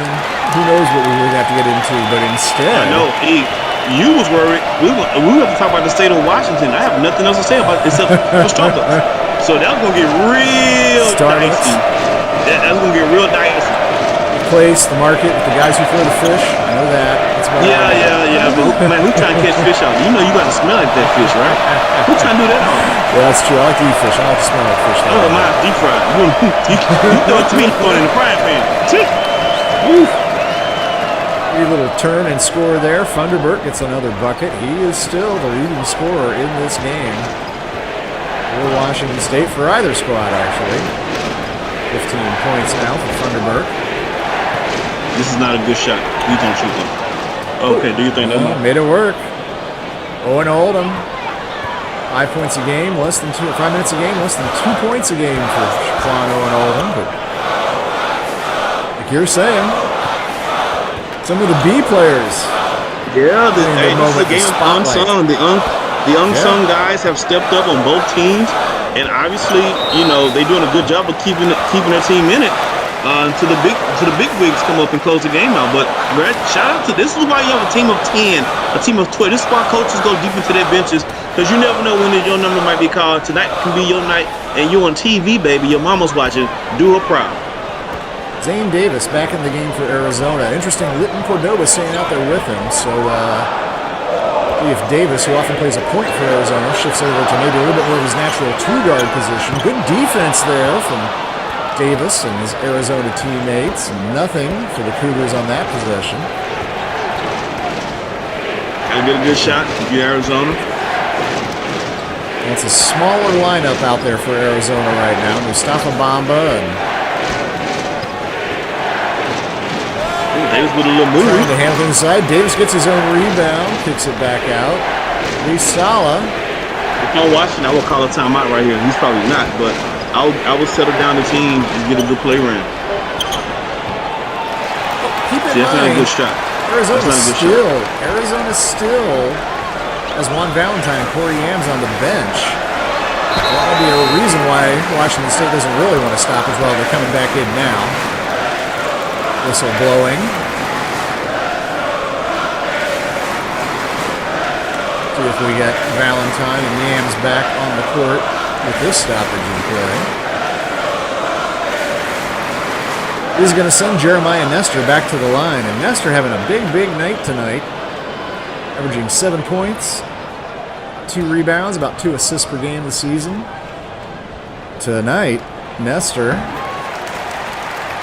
That's a 6 point for him right there. 3 assists already and a couple steals. Couple steals, too, from Jeremiah Nestor.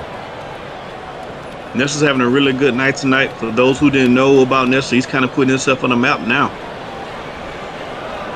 Well, down on the blocks there, you see Valentine and Yams both re-entered the game for the Wildcats. Out there with Erickson, Holton, and Davis. It's the starting lineup again for Arizona. And I would imagine they're not gonna make too many changes for this last 9-14.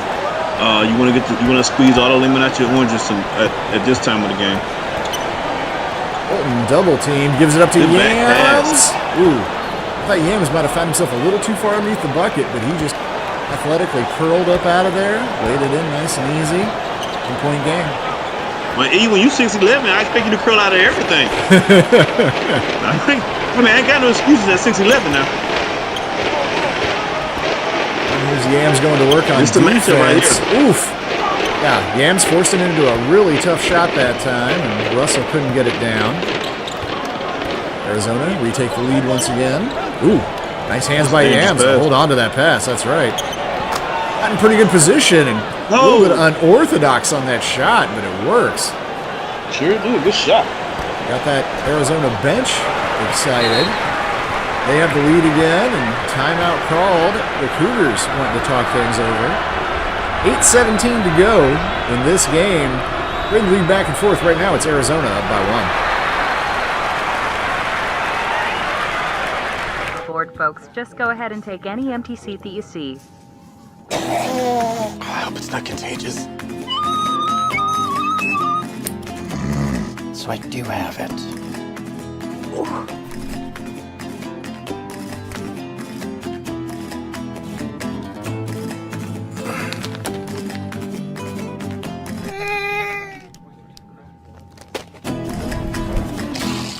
When your mom wakes up, can you tell her about me? Yeah, I'm married. Doesn't matter. You do that for me? Really?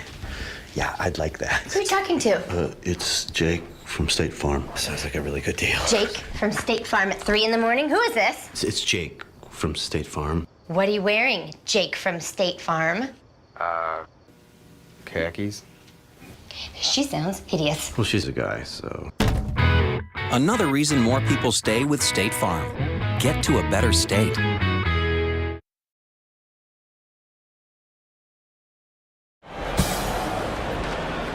1 point lead for Arizona.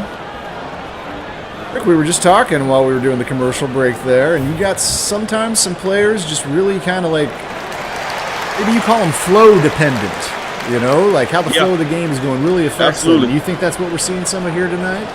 Absolutely. You've seen the highlights from Corey Yams, who's hit the last 4 points and dropped some dimes too. But absolutely, we see the starters come in from Arizona. They kind of worked through Yams. They had a good defensive play on one side, turning to offense on the other side. Yeah, Arizona's matching the energy, and I think the momentum has definitely shifted in Arizona's favor. They have a chance to close this thing out if they keep the intensity up. Washington State has it again. Asher Benedict out there with Hugo Fields in the backcourt, and get it down to Russell, who tries to go to work on Yams, and just great position by Yams. Russell never really had anything going with that. Nice pass there, however. And Reyes is upset that he didn't get that bucket to go, but he will. And 2 free shots from the charity stripe. Good defense of Arizona. Good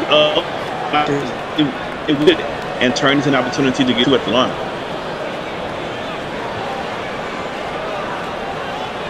Reyes now at the line. 73% free throw shooter on the season, J.D. Reyes.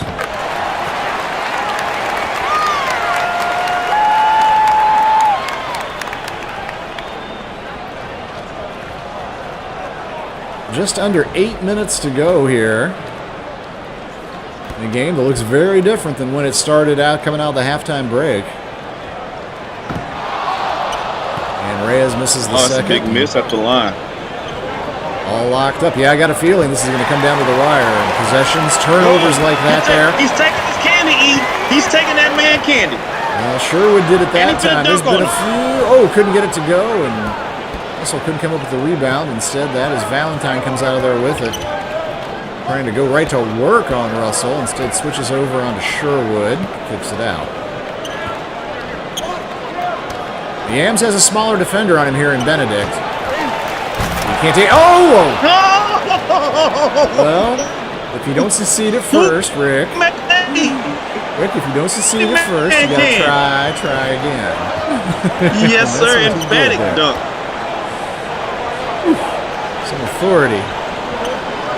A little extra on that one, just to let them know. And Washington State trying to get the big man. Washington State trying to get it back. Hold on. Let me see the orange, baby. Let me go to work real quick. Tough shot. J.D. Reyes gets it together. Trick. Erickson, how many and ones has that been for Washington tonight? At least 4. More than a few. So Arizona, that's 10th foul in this game. For Washington State, they've been to the free throw line. This will be a 14th free throw attempt of the game. Wow. That's it. 1 point lead. 1 point lead.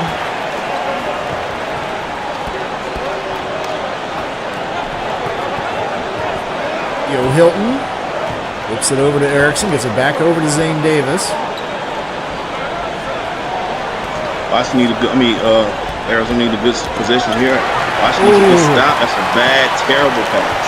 Well, it's been some good defensive presence by Sherwood past couple possessions. The steals for him. He's trying to force it into Valentine there.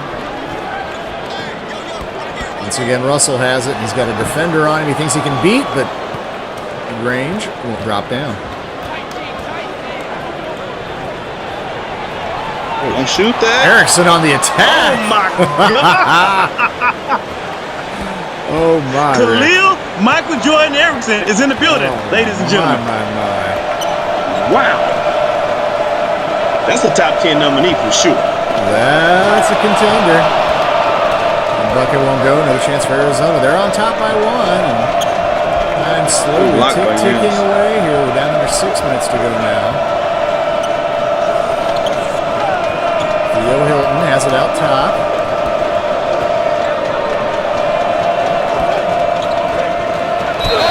Nice drive and over. I don't know. Sherwood.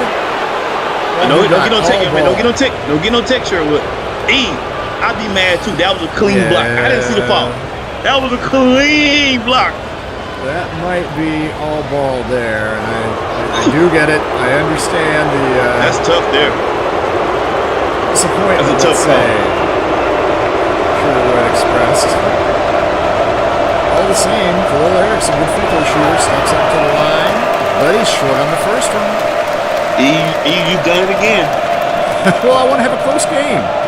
You jinking SOB. You did it again. I gotta keep it entertaining for the fans at home. Absolutely. I ain't mad at you. It's turned into a very entertaining game. It really has. For sure has. Another attempt here for Erickson. See if he can extend the lead to 2, and he gets it to go. This is a big possession for Washington State here. They have to go to. They've been struggling offensively the last few minutes. I'm interested to see where they're going to go to try to get some points here. Well, don't go here. This has been working go. for you here. Yeah, there you go. That's a good shot for Washington State. Benedict was wide open for a 3, but he didn't want to take it at all. Instead tries an inside shot and gets bailed out on a foul. Erickson. Both teams really unhappy with these referees, getting a little bit demonstrative. And you're right, Rick. Somebody's going to get teched up if these trends the players continue. Want to play it, though. I'm not mad. I'm mad at the refs. Refs, swallow your whistles, baby. Let the players play it out. Don't you be in control of the game for the last 5-14. Let the players decide it on the court. No blood, no foul, E. That's the area I'm from. Benedict gets that first free throw. He can tie it with another one here. It did look like he already been in a fight. Oh, maybe that's the kind of look you want to have. You know? Come out there. Those are the ones you don't want to fight, E. They have nothing to lose. If you ever see yourself get into a fight with a guy who looks like he's already been in a fight, just say no. All tied up, 5 minutes to go. What was a game of runs early, and it's just become an entertaining, tight encounter most of the back half of the way here. Good pass. Inside drive. And nice. what trick? Yo, Hilton. I gotta give credit. Yams is making the look. You see him at the high post. Jokic like. I'm not saying he's Jokic. Y'all relax. But Jokic like at the high post with a good backdoor pass. Yo, that's tough. Yeah. That is not easy. Made it work there. Chance to extend this lead out to 3. And he does.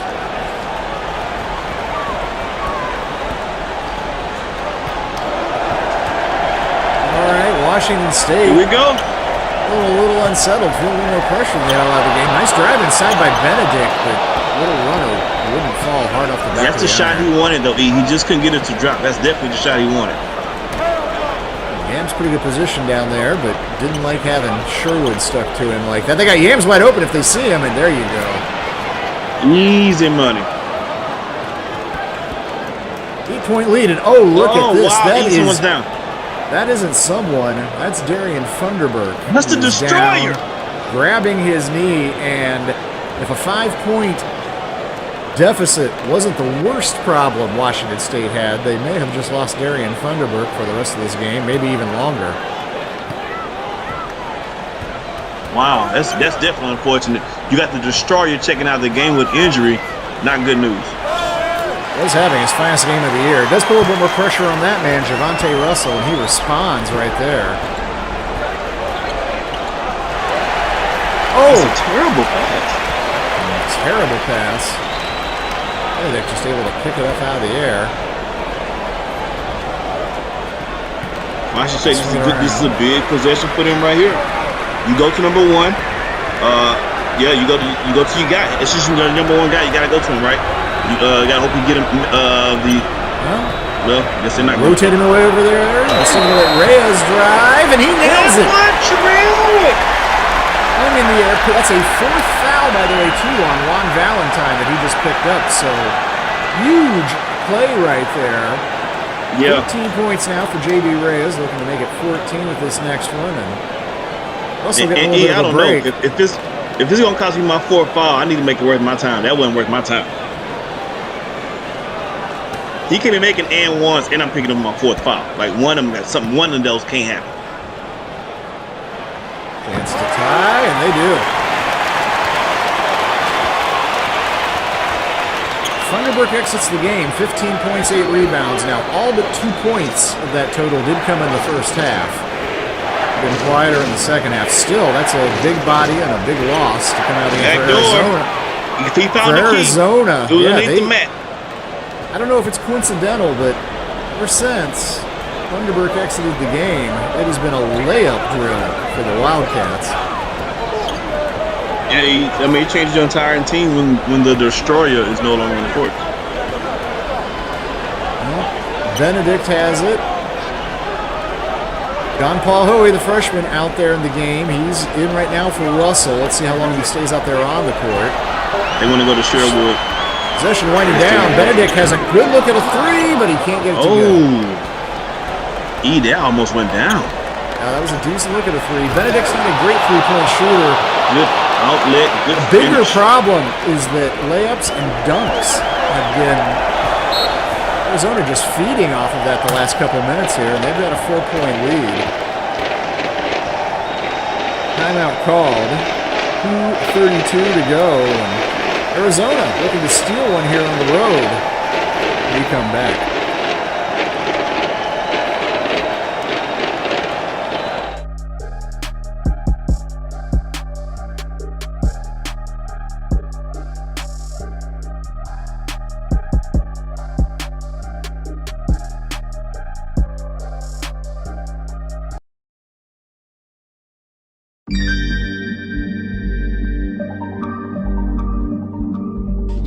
Okay, any views expressed are the opinion of the guest. That's not a representation because the programming reflects that pole. Politicking with 4 eyes, it's really no competition. Suffocating with the dope, you know I be twisting. Real ninjas out in the field, now we cotton picking. Not to mention our intention to cover topics and many of the subjects. I got more lines than the deli at the Publix. With King Pharaoh, pole politicking, I'm pistol whipping. Rappers jeopardizing hip-hop position. My opposition, intuition, prediction like writers on The Simpsons. To witness the glimpses from higher up dimensions. My bitches be fighting gremlins like Phoebe Cates. Let me cook, stovetop oven, easy bakes. Hydroponic with them seaweed flakes. Yeah, these rappers started from the bottom, power bottom. TD Jakes, unfollowed. Talking about have you ever been swallowed? Regardless of race, color, or creed, you get Apollo. We pole, politicking, ticking, we straight pole, politicking, ticking. When it's a great show, you got to listen. Listen to that pole, politicking, ticking. This for the pole, politicking, ticking. We straight pole, politicking, ticking. When it's a great show, you got to listen. Listen to that pole, politicking, ticking.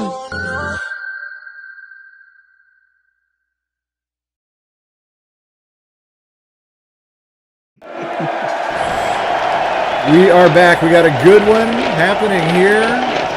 Pullman, Washington tonight. The favored Washington State Cougars down by 4. Still enough time for them to get back in this game. Darian Funderburk, leading rebounder, leading scorer. Picked up an injury late in this one. He's found himself on the bench for Washington State, but Yo Hilton leading the way, along with Corey Yams. Yams, 12 points, 8 boards, 5 assists, 2 blocks tonight. Yeah, I actually got him at 9 boards and 6 assists, so he's 1 rebound away. 9 and 6 even? Wow. Yeah. No, so he's 1 rebound away from a double-double there, and the team is 2 minutes and 32 seconds away from stealing the win on the road. Victory, yeah. Definitely would be big. Well, nobody, glad you're sticking around watching this one. As you can see, nobody's leaving their seats here. Could be a exciting final 2 minutes, 32 seconds of hoops. And let's be honest, nobody's in a rush. No one's in a rush to get back out in their coat. They're going to stay in their seats for as long as they can. Little wet, little raining. Oh! A raindrop falls in there. Travion Sherwood. That's a tough shot, E. It's Travion Sherwood. He takes more than a few shots. Takes more than a few as well. 4 for 11 now for Sherwood. And turnover. Big chance here. Hugo Fields just stepped right in the way of that pass. Sure did. Good defense by Hugo Fields reading the passing lane. The offense, the passing didn't see it. Second chance here for Washington State. Big offensive rebound. Oh, but they turned it right over, threw it straight to Valentine that time. But February is upon us. This is what Valentine go to work. He's a one-on-one guy. This is where he cooks. Goes through the entire. He cooks in one-on-one situations. Up through the entire Washington State defense there. Good enough to get the shot off. And don't celebrate yet, one. You still got to come down here and knock down 2 free throws, man.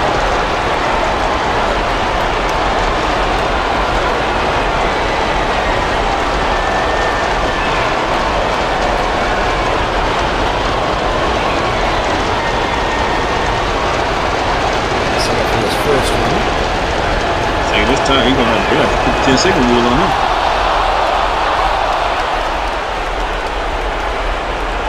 3-point lead now. That's a big free throw make right there. Makes it back on time. Let's see if he can knock it out. Make it a 2-possession game here if you get the second one.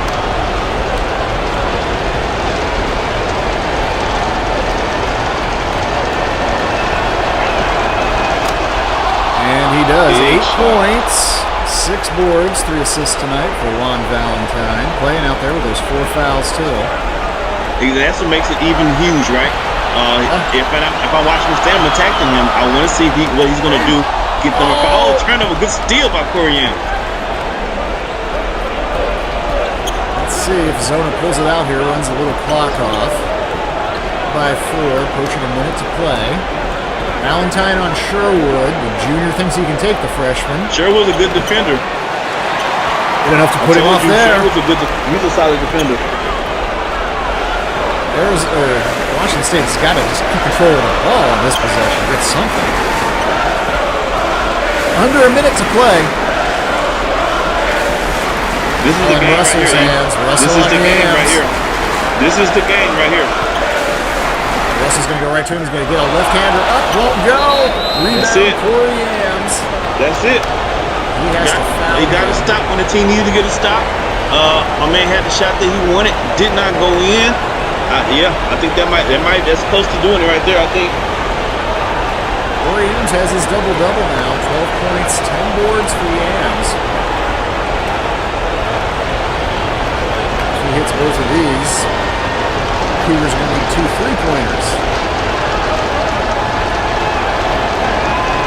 And that shot there, you can see the classic pigeon-toed style that Yams uses. It looks really weird coming from a guy that size. When it goes in, I guess. It's effective. It's effective. First one looked pretty pure, and so does the second one. 6-point margin. 2 clutch Washington State. Clutch free throws. Well, Benedict can shoot a little from outside. Sure. Oh, Benedict turned it over again. Katie, come lock the door. Katie, come on, lock it, baby. It's about that time. Asher Benedict had turned the ball over all game. Had 2 brutal ones here late in this one, and that may be it. Arizona could be flying out of here tonight, feeling like they stole one, and they did a little bit. Absolutely. They were down 16 points going into the end of the first half. Cut it down to 12 or 14. 12 at halftime. 12 at halftime. And has taken over in the second half after that. Now up by 7. Chance to make it 8 here from the stripe. And it's pure. Washington State looking like they are going to lose this one, and it's going to be a little bit of a head scratcher and a soul searcher. Their fans, and that is a 3rd turnover by Asher Benedict, who has just melted down here a little bit the final 2 minutes of this game. Benedict comes up really clutch in these clutch moments. It's just not for his own team. He's making clutch plays. It's just for the wrong squad. I'm giving my Player of the Game award to Theo Hilton. 17 points and a solid performance from him. Arizona reverses a 16-point deficit. Heads on hands out there for Cougars. They don't know how it happened to them, but Arizona State heading back south tonight in possession of a big win in Pac-12 play as they go to 10-8 on the year. Washington State falls at home in this one. Well, thank you folks for being with us all night long. Appreciate you. Love you all out there. And remember, this is the only place where you can see the game be the game. So hope we'll see you back here soon. SimWorld TV. Good night. This has been a presentation